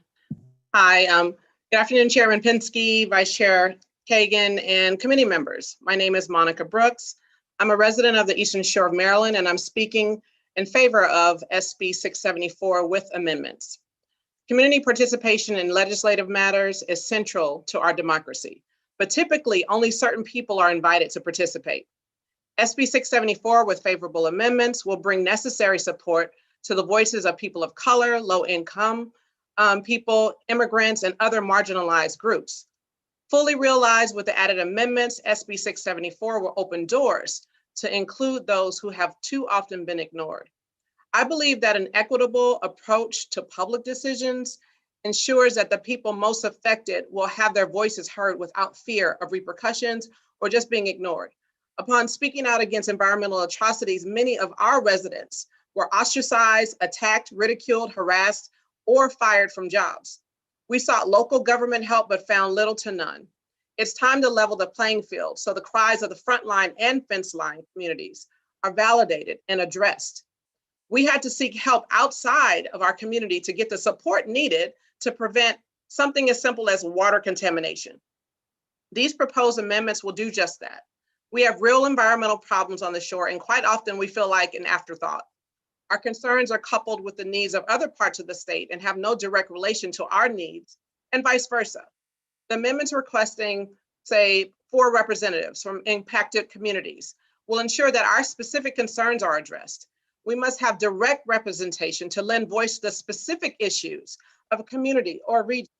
Within a rural community, we're plagued by water and air pollution, horrible working conditions for immigrants and factories, primarily due to big agriculture. While citizens in metropolitan cities may be fighting against smokestacks and bus fumes, the proposed amendments will also give people more control over the decisions that affect their lives and communities and pave the way to build trust between community and our government. The amendment focusing on cumulative impacts and input from the public is long overdue. The pandemic exposed the total lack of plan by our state and the industry, resulting in horrible conditions at the poultry plants when plant workers, majority people of color, immigrants, and low income, were forced to go to work, turning Route 13 between Delaware and Virginia into a COVID conduit. And on the farms, millions of chickens were killed and left to rot in houses and piled up to 10 feet high on farm fields. These groups affected are less likely to speak out for fear of reprisals. And we are still seeing the long-term effects, with the positivity rate in Wicomico County still being higher than the state average. Our compliance with the Civil Rights Act, or requesting that, makes it more, gives us more of an inclusiveness. Inclusive civic engagement results in government processes, practices, and decisions that are more responsive to community priorities. They avoid unforeseen consequences and create relationships. Community voices deserve validation and equal access to the decision-making table. I'm grateful for the leadership of Senators Griffith and Elfreth and the work group on equity and inclusion for their hard work in providing this great framework. The added amendments will just make the bill stronger. So I urge the committee to vote a favorable response with the amendments. Thank you. Thank you, Ms. Brooks. Dr. Wilson, welcome back to Education, Health, and Environmental Affairs Committee. Thank you, Senator Pinsky. Thank you, Chair. Thank you, Vice Chair, Senator Kagan. Thank you, rest of the committee. I'm happy to be here today. As Monica said, and as Senator Elfreth said, we're here to talk about SB 674. I would like to see a favorable report with amendments. As we know, this commission was founded in 2001, I believe under Governor, forget what governor, but 2001. And what's interesting is, since I've been at Maryland, I direct the program of community engagement and environmental justice and health. Also, I'm on the National Environmental Justice Advisory Council, the EPA. I've seen this commission not really be as active and have an impact as it needs to have to address issues of communities, frontline and fence line communities with EJ issues, as Monica has mentioned. So I think some very important amendments. I really appreciate the work of the work group, as Monica said, and I've talked several times with Senator Elfreth about this bill, but there's some additional amendments. As Monica mentioned, just want to re-emphasize a few. We need to have better representation. We recommend 4 members from across the state, so we can have somebody from Western Maryland, someone from Southern Maryland, someone from Central Maryland, and someone from the Eastern Shore. We also want to make sure that it's representative using recent census data when it comes to the racial ethnic diversity that's needed on the commission to represent our state. It's also important that we are using mapping tools and data to know who are the communities that have environmental justice issues. So the commission should be using these tools when it helps their work to advise state agencies. This commission should not just be advising MDE, but DOT, should be advising ag, should be advising planning, should be advising housing, right? And it's very important. You think about the Brandywine settlement. A lot of environmental injustice due to the fact we do not comply with Title VI of the Civil Rights Act. You saw with the Brandywine settlement about the power plants in Brandywine, that's a big issue in the state. We want this commission to act as a screen to make sure any major legislation that come through, you have a screen for Title VI. We also think it's important that this commission is engaging with the Office of Minority Health. Environmental injustice leads to health inequities. So they should be engaging with the Office of Minority Health in the Maryland Department of Health. It's also important that this commission look at the overall burden of hazards in communities. So look at cumulative exposures, cumulative effects, and cumulative impacts. And additionally, I believe this commission has the opportunity to really magnify and amplify our Maryland Environmental Policy Act.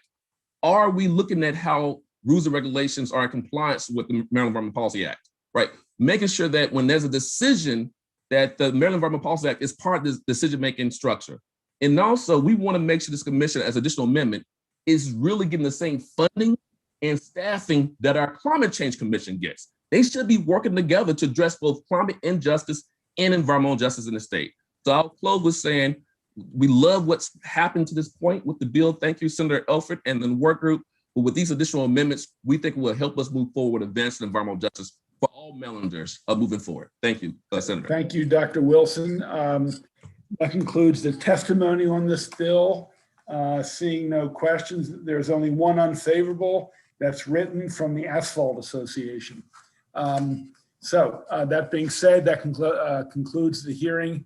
Thank you to the witnesses and Senator Elfreth.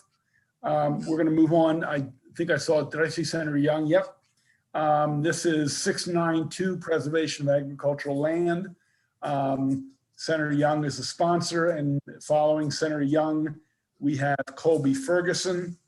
And while I see some information testimony, I see no opposition. Senator Young, welcome back to EHE. Okay, thank you, Senator Pinsky and members of the committee. This is a very short and very simple bill. We were to have preserved 1,030,000 acres of land by 2022. With the funding that's been available, we're not going to make that. So we're asking to extend to 2030, reaching that goal of 1,030,000 acres. Based on the funding we've been getting, even by 2030, we're still going to be about 57,000 acres short of making the goal without an increase in funding for these projects. So we are not asking for any additional funds. There is no fiscal note in terms of new money. We've just extended the date out based on the money that is being presently made available. We would hope that funding might be increased during that period of years so that we could reach the goal by 2030. And it would be great if funding were increased enough that we could make it in an even shorter time. But we felt we should change the date in that we're 200,000 acres short and funding has not been there to proceed any faster. So again, all we're asking at this time is to move the date to 2030 to meet the 1,030,000 acres of preserved agriculture land. And ask for your favorable consideration. Thank you, Senator Young. Mr. Ferguson. Thank you, Mr. Chair, Madam Vice Chair, members of the committee. Colby Ferguson on behalf of Maryland Farm Bureau, and we support this bill as well. It was brought to our attention back pre-session that this goal was to expire at the end of I guess the end of this year, beginning of next year. And so we haven't hit those needs. I haven't hit those goals yet. I know this bill also brings in the Maryland Environmental Trust into that goal to help us achieve the 1 million acres. And really all it does is just extend it out to 2030. We don't add any more to it. And why do we need to keep this goal on? Because this keeps the value of preserving agricultural land in the state. and not using it up for other uses, and making sure we ensure that we have an ample amount of agricultural land to maintain our goals and keep food security in place. We would have, would ask for a very small, simple amendment to be added since it does get into the prescription of different programs. There is a new one that was created a couple of years ago, the MARBIGCO, which I know is as an acronym, which is Maryland Agriculture and Resource-Based Industry Development Corporation. They have a small farm next generation program that was created to be kind of a gap financing piece for when you were trying to get into the permanent, whether it be into a permanent ag program or not. But what we found was that none of the ag land preservation programs really go anything below 50 acres. And so what we found is in some of these suburban and urban areas, some of that agricultural land that wasn't in tracts of 50 acres didn't qualify for any of the permanent preservation programs. And so MARBIGCO created the small farm next gen program that would bring in tracts of land that are under 50 acres. And all we're asking is just to go ahead and include that as one of the tools to meet that 1,030 acres. So with that, we support the bill moving forward. And if you feel the need to keep the small gen in there, we'd ask to have that as well. Thank you, Mr. Peterson. Any questions? Seeing none, with the date extension, that concludes the hearing on Senator Young's bill. If I could, Mr. Senator, I would think that the addition of the program that was requested would be a favorable amendment. Okay, thank you for noting that, Senator. Thank you. That concludes that hearing. Now we're going to float a trial balloon, Senate Bill 716. Senator Carrozza, solid waste management, prohibition on releasing a balloon into the atmosphere. I guess last year was a trial balloon. Senator Carrozza will be followed by John Falstad from Queen Anne's, then Kerry Bunting from Ocean Pines, Ferrell Santa Croce from Beach Paws, and then John Weber. I don't know if I see any opposition. We have 3 pages of favorable, no opposition. I don't want to take the air out of your testimony, but it's now on you, Senator Carrozza. Thank you, Chair Pinsky. And Lemuria, could you please bring up our photo of Alexandria's angel, please? So first, let me say this is Senator Mary Beth Carrozza, for the record, District 38, and represents Somerset, Worcester, and Wycomico counties. And you are viewing Alexandria's angel, which will give you a firsthand visual of the importance of the bill that I am introducing and asking for your support again this year, which is Senate Bill 716. And what this legislation does, it prohibits the releasing of a balloon knowingly and intentionally into the atmosphere.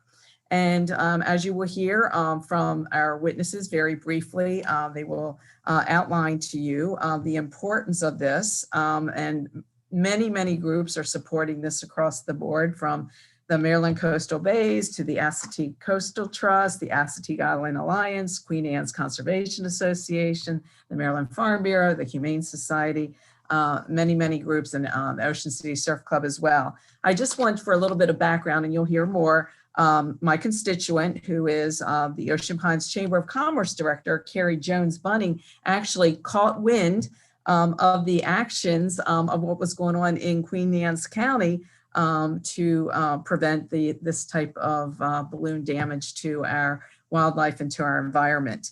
And she brought this to our attention, to Delegate Hartman and to myself. And also wanted to let you know my personal experience is that I'm a member of the Ocean City Surf Club, where we have Adopt the Beach cleanups. And I can tell you, I personally have picked up some of the remains of balloons in our beach cleanups. And I wanted to note that the Ocean City Surf Club, which has presented written testimony to the committee, our volunteers have picked up over 3,500 balloons and strings on the beaches of Ocean City and Assateague Island alone. I also want to highlight the extraordinary work of another constituent, Nancy Gaither. She's president of the Assateague Island Alliance. She's presented testimony, and she's the one who shared the photo today of Alexandria's angel, where you see the balloon in Alexandria Angel's mouth right there at Assateague. Again, the purpose of this bill is to educate individuals on the harmful effects that balloons have in the environment, which kill and injure our wildlife. They cause power outages, they pollute our trees and waterways. It does include a civil penalty of no more than $250 for those who intentionally and knowingly release balloons into the environment, but we're really focused on the education and awareness. It's bipartisan common sense legislation, and I am asking my colleagues for another favorable report on Senate Bill 716. Thank you, Mr. Chair. Thank you, Senator. Let's go to John Falstad, please. Hello, members of the committee. This is Jay Falstad. I'm from Queen Anne's County. I'm the executive director of Queen Anne's Conservation Association, and we ask that you report favorably on this. As you may remember, this was brought up last year. It enjoyed bipartisan support last year. It enjoys bipartisan support this year. I want to thank Senator Carrazza, Senator Hershey, and Senator Lamb for sponsoring this. And let me just give you a little bit of background. I own a farm, and I'm also an environmentalist. But through our research, we were finding that these balloons here, these are the bandits, are being released all over the place. I actually found a cluster of balloons that was released from the state of Ohio that landed not too far from me. But what happened is we found that these balloons have an impact to a cross section of Maryland constituents, including farmers, including watermen, both offshore and inshore, and environmentalists. And it's causing a major problem with wildlife. So I won't go much deeper than that, only because I know time is short, but we urge a favorable report. If you pass this bill, and I hope you will, we would join the state of Virginia and 8 other states across the country that are enacting similar legislation. And I urge a favorable report. Thank you very much. Thank you, Mr. Falstad. Let's go to Carrie Bunting, please, Ocean Pines Chamber of Commerce. Good afternoon, committee. Thank you for hearing this bill yet again. As Jay just said, we did present it last year, and I am the president of the Ocean Pines Chamber of Commerce, and I'm very proud to have my elected officials, both Senator Carrazza and Delegate Wayne Hartman, who presented it in the House a couple of weeks ago, on these bills. This has been a personal project of mine for several years, but now coming from the business side of the world down here, our businesses rely on ecotourism so strongly right now. It's just the latest and greatest, especially when other things get shut down, the outside is still there. So our wildlife is extremely important to us. The cleanliness of our ecosystem is very important to us. But something I did want to point out that often gets forgotten is we're not just talking about balloons.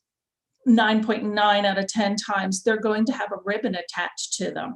So you're also talking about a string that is tying birds' wings together and feet together. So you're not just talking the balloon. And then a lot of legislation or opponents to such legislation will say, well, we use biodegradable balloons. To give you an idea of what that means, it really is just a pseudo marketing term. Biodegradable means it will degrade in maybe a year or two, as opposed to 6 or 7 years. It takes 1 day for that balloon to come back down to this ground and kill a horse, kill a fish, kill a turtle. It takes 1 day. So biodegradable really is a misnomer and should not be included in any of this discussion. So I really appreciate being able to speak today as well as last year, and hopefully we get it done this year. Like Jay said, Virginia did just pass this legislation last week, so we are joining our neighboring states in doing so. And I believe 4, if not 5, Maryland counties have already passed such legislation within themselves. So thank you all very much, and I do request a favorable opinion on this bill.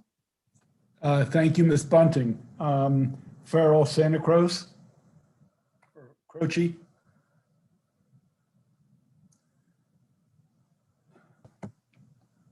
Chair Pinsky, we heard she may not be Okay. participating, so we can move on.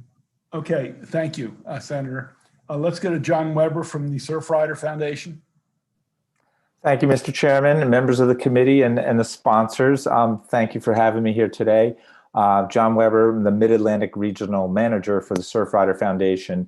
And on behalf of our Ocean City chapter, we strongly support SB 716, which would ban the intentional release of balloons. Surfrider is a grassroots environmental organization dedicated to the protection and enjoyment of the world's oceans, waves, and beaches for all people. We submit these comments on behalf of our 80 chapters, 100 youth clubs, and 500,000 supporters, activists, and members across the United States, and most in particular of our Ocean City chapter. A mass release of balloons is essentially littering, and unless it's outlawed, it is state-sanctioned littering. So we know we can do better than that. You've already heard these balloons can end up in our oceans. They can get ingested by marine life, apparently by horse life as well. But whales and turtles, they can mistake balloons for food. Animals can get tangled in the ribbons, and we can just easily prevent this with this bill. We're certainly not talking about a child releasing a balloon by accident. We're not anti 5-year-old birthday party. You know, we just want to ban the group activity of intentionally releasing balloons, which happens sometimes at special events, commemorations, parties. People release these balloons. As it was mentioned, other states have done this, including California, Connecticut, Florida, Tennessee, recently Virginia, and I know there's bills in both New Jersey and in Delaware state legislatures right now. Right in Maryland, yes, the city of Ocean City, Wycomico, Queen Anne's, Montgomery's, and Frederick counties have all banned this. So it really makes sense to do this, have a statewide standard, and just ban intentional releases of balloons statewide. Quick word on the biodegradable latex thing. You know, we don't apply the label of biodegradable to any other latex products in our lives, if it's gloves or anything else. So it's kind of weird and miraculous that all of a sudden, you know, balloons are biodegradable. It's not the way we think about other latex products. So, and Surfrider keeps track of the trash we collect in our beach cleanups as well. And just in the last few years, we've actually collected 300 balloons in the Ocean City chapter's cleanups. So great reason to ban the intentional release, help us stop this senseless littering of our oceans and beaches, and pass SB 716 favorably. And I really appreciate the committee's time. Thank you. Thank you, Mr. Weber. Questions for Senator Croza or her panelists? I am going to restrict the puns at my end. Senator Lamb. Yeah, thank you, Mr. Chairman. Great to see this bill back. So thank you, Senator Croza, for taking this up in the air, farther up into the atmosphere. Just one quick question. Is this bill in the same posture that we passed last year? Yes. Okay. And I want to thank you, Senator Lamb. You were the lead last year, and we had some fun with our presentation. Senator Lamb, Senator Hershey, and I presented together in front of EHE. I'm sorry we can't do it in person, but it's back, and we'll get it done this year, Senator Lamb. Yeah, looking forward to it. It's a good bill, and glad it's back. Thank you. Thank you. I thought I saw a question or a comment, but I see no hands raised. So that concludes the hearing on Senator Croza. Thank you for testifying, everyone. Now we're going to go to the last bill of the day, Senate Bill 661, Senator Patterson, Maryland Oil Disaster Containment Cleanup and Contingency Fund and Oil Contaminated Site Environmental Cleanup Fund. That's a long title. Thank you, Mr. Thank you. We'll have Senator, hold 1 second, Senator. Okay. We'll have Senator Patterson, followed by Ms. Valentino, followed by Kirk McCauley, and I believe that'll be it. Senator Patterson. Thank you, Mr. Chair and committee members. Indeed, this is a long title, probably much longer than the bill itself. But since we're talking cleanup today, I guess I'm going to be classified as a cleanup man, being last, okay? With that being said, let me just quickly introduce Senate Bill 661 that extends the current fee of 8 cents per barrel assessed on oil transferred into the state as of July 1, 2014, beginning July 1, 2024, the fee is 5 cents per barrel. The full 8 cents per barrel is credited to the Maryland Oil Disaster Containment, Cleanup, and Contingency Fund, occasionally known as the Oil Fund. The bill is authorized through 2022 through 2026. Funds from the oil fund will be used to reimburse owners of a heating oil tank and applied for funding from the Oil Contaminated Site Environmental Cleanup Fund reimbursement funds on or before June 30th, 2021. The bill is to take effect July 1 of 2021. And Mr. Chair, you read off some expert names who are going to be willing to dive into this bill and tell you much more about it and while it's before you as well too. And the lead person is Ellen Valentino. Ellen. Yeah, Okay, no. Ms. Valentino, welcome back to EHE. It's been a while. Yes, thank you and good afternoon. My name is Ellen Valentino. I'm here representing the Mid-Atlantic Petroleum Distributors. And you're right, this is a long title bill. I remember this every time the sunset comes up, the length of the title bill, it always sticks in my mind. So for those who have been on the committee for a while, this won't be a new topic, but in short, this is a program and a fund that's been in effect for over 30 years. As a matter of fact, I just calculated out 35 years. So it's same age as my daughter soon to be this week. Anyway, the fund, is an important environmental fund, and it assists not just owners with cleanup, but it's an important funding mechanism for MDE and its oil pollution programs. The industry historically has always been supportive. Every time the sunset comes up, we've worked with MDE and other industry partners to get this bill right, make sure the department is appropriately funded and the monies are well managed. And this year is no different. The fee and the amount will not increase. There'll be some shifts and adjustments going forward only because MDE has had an onslaught of people who have applied for reimbursement. And, it's time now to,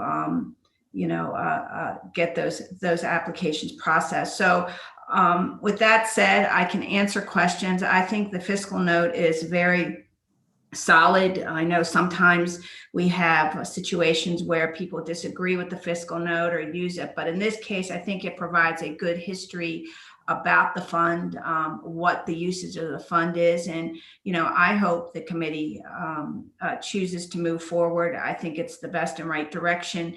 And it's one of those things where, again, I don't think there's ever been opposition. And sometimes in your committee in particular and others, there's a lot of give and take and, maybe dissension about whether the agency's doing a good job, bad job, whether the monies are being adequately used. I want to tell you from an industry perspective, this program in MDE, in my opinion, but you're the policymakers, has rung all the important aspects on accountability, oversight, and appropriate funding that you look for in good public policy.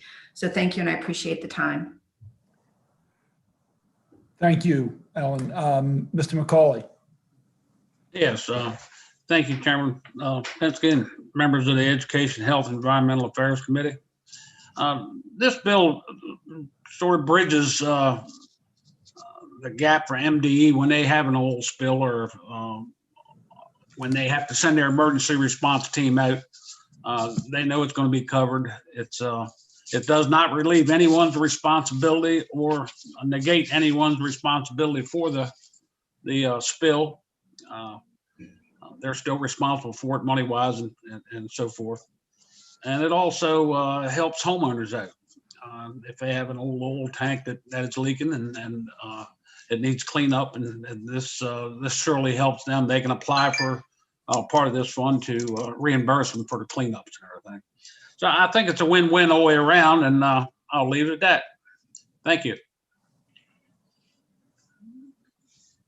Okay, we will take questions. I know Mr. Tablada has submitted a testimony. I think it's letter of information. So if you'd like to check with MDE, you can do that offline.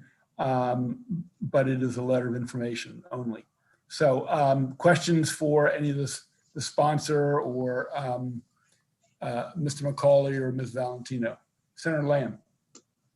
Thank you, Mr. Chairman. I had a few questions about this because I'm familiar with this issue from having worked on it on the House side when I was on the Environment Transportation Committee, particularly, I guess, concerning oil trains after the Lac-Mégantic disaster that happened in Canada. And I know this bill doesn't directly pertain to that. I guess I'm curious because I did take a look at the fund at the time to better understand this fund, that this bill actually proposes to essentially phase out the reimbursement fund, right? So the reimbursement fund is really present to be able to reimburse for heating oil tanks that may leak, and predominantly in residential locations, right? And what is the, I guess, the rationale for phasing out the reimbursement fund? Because it seems like it's being well utilized and it is serving a good purpose. So why is it being phased out? That might be a better question for MDE. I can tell you what I believe the rationale is, if that's fair. Sure. Because I think there's such a backlog. It's time now to move forward with this program. It sort of has run its life cycle. This was originally put into place, I think, with respect to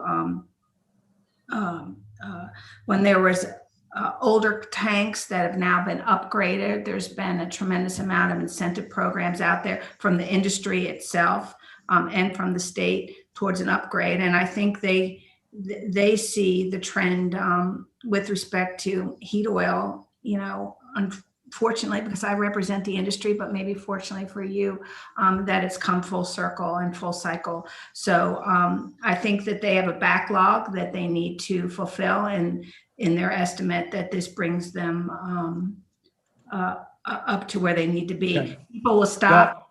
Let me, there was a very specific question from Senator Lamb. Mr. Tablada, if you'd like to answer his question, Yeah. And just respond to his question, not other testimony. Please unmute Mr. Tablada. Thank you. Good afternoon, Mr. Chair and Senator Lamb. Thank you for the question. But as you know, as Ellen Valentino mentioned, this fund was created many years ago as an incentive to get older tanks out of the ground and help reimburse for some of the costs associated with the cleanup. And it started with the commercial establishments, but they ended up with just the residential homeowners. And right now the backlog is very large, and customers, residents keep calling us and saying, when are we going to get reimbursed? And they say, well, maybe take 4 or 5 years, and they said it's ridiculous. So this will close the application received, but we will continue to reimburse people through fiscal year 26. And we will make right on everyone that has applied legitimately and has been approved. How many more applications are you getting each year? Because if there's such a backlog, I'm curious now, you know, how many are in this backlog and how many are you still getting each year? Because you're talking about phasing it out and also closing the door so that anyone that in the future has these, you know, heating oil tanks that may have leaks or need cleanup, they can't apply anymore after 26, right? That's a very good question. Right now, we receive about 100 per year, 100, 110 applications per year. And we have a backlog of more than 600 applications, not counting the ones that will come in through June 30. And what's happening is people is becoming now this in the larger homes, and the tanks are being replaced, and they continue to use this as an incentive to replace them. So it's not MDE. One thing that is a concern that we had is that what happens when somebody does not have the monies? Well, the people are getting reimbursed many years later. They're not getting the money up front, and we think that that the majority of the people who are responsible for upgrading the tanks will continue to work with them. If there's somebody that does not have the funds, MDE oil fund cleans it up on their behalf. So there's no, we always clean out the contamination. We don't have any contamination that is not addressed. So that's always a priority for us. So I guess, and I appreciate that information, because that's really helpful. I am concerned that if you're still getting 100 applications a year, that you're planning to shut down the application process and shut down the program, right? And I guess based on the fiscal note, it sounds like in the shutdown of the program or the wind down of the reimbursement fund, that the funds to reimburse these applicants would thus come out of the oil fund, right? But the oil fund is actually capped at $5 million. So once you hit the $5 million cap, you, in a way, reduce the amount of revenue coming in until it drops below that cap. So I'm curious then if A, there's a backlog, and B, setting aside the fact that you're still getting 100 more applications each year, and anyone beyond 26, I guess, is just going to be out in the cold, that if you're shutting down the fund and then you're pulling funds out of the oil fund, which is the other kind of paired fund that's being supported by this revenue, and that is capped at $5 million. What is it going to do to that fund? I know that the fund supports good work at MDE. I actually had the opportunity a couple of years ago to tour with the Emergency Response Division, and they have trucks and the whole thing in the back of Montgomery Park, which is great. But if these reimbursements are going to be pulled out of the oil fund, it's just going to deplete the oil fund even faster, right? And that's why $5 million. That's why the reimbursement are going to be assessed every year. How much we're going to transfer from the oil fund, so we don't deplete, and we take into account every expenses that we have. So we will continue to provide the services that we have been providing, like the ones that you saw in the back of the building. So are you saying you're going to moderate the level of, or the rate of reimbursement out of the oil fund? I guess. Correct. We will measure it. We will measure enough. We will transfer enough to pay without having to exhaust our resources that we don't have any money to run the programs. So, and then this bill will have to come back to the committee again in 3 years, because the 8 cents will drop back to 5 cents unless the General Assembly acts upon the bill. So I think in 3 years, we could revisit the issue. Right, but in 3 years, if we pass this bill, it's already going to sunset the reimbursement fund, right?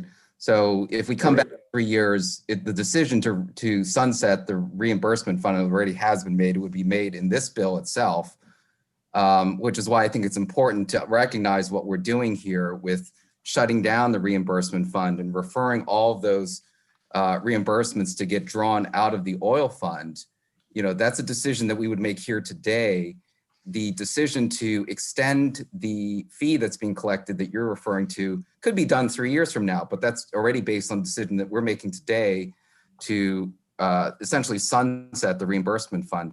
My other question then is, because it sounds like you have this backlog of residential customers that are seeking reimbursement, and now they're going to be drawing, once the reimbursement fund is gone, they're going to be drawing out of the oil fund itself. And what you're saying is that it would be moderated so that you would not overly deplete the oil fund too quickly. The oil fund is capped at $5 million. And I don't know when the last time that cap was raised, but $5 million go as far now as it did back when it was originally set. Is there any willingness, and I see Ms. Valentino's raising her hand, she may be able to answer this question. When was that $5 million set? And, is there any willingness to increase that now that, for inflation and other reasons, you may have larger spills or whatever the emergency response division needs to respond to, they were going to be drawing from those funds as well. Can I answer? Valentino?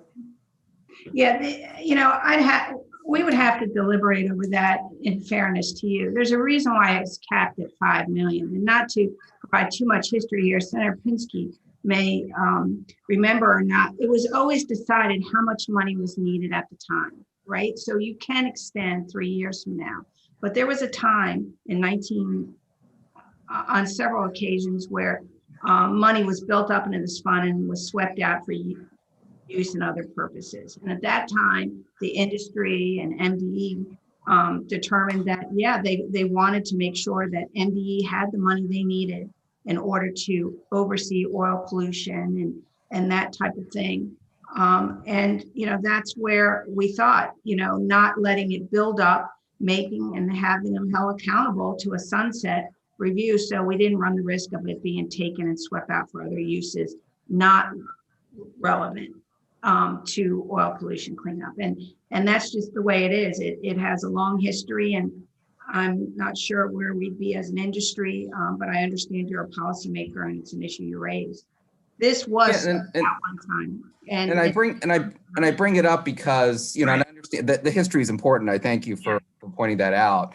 But we're at a different crossroads now where we're re-examining whether the existence of the reimbursement fund should be there or not. And if we're going to refer these reimbursement applications to be drawn out of the oil fund now, I think it's an opportune time to revisit and re-examine whether we decide to or not. I think it's an opportunity to re-examine whether that cap on the oil fund is appropriate or not, given that we have a backlog of 600 applications, and now you're drawing out of a capped fund all of a sudden.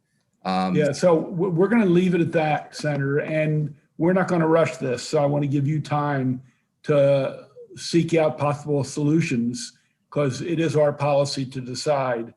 It continues to fund, but it also has implications. So we can continue this offline. It's by saying that it is not just dismissing the importance of this legislation and some history people have going into it. So we won't rush to vote it. I think we ought to continue conversations offline with MDE, Ms. Valentino, the sponsor, Senator Lamb, and others. Okay, thank you. Other questions? Okay, seeing none, this concludes the hearing on this bill. It's now 3:28. How about we meet in chambers at 3:45? 15 minutes? Is that enough time? You want to make it 4? 4. Okay, how many want 3:45? Raise your hand. 3. How many want 4? Okay, 4 it is, but let's do it at 4, please. We have a lot of bills, and I'd like to have a hard stop at 7, if not sooner.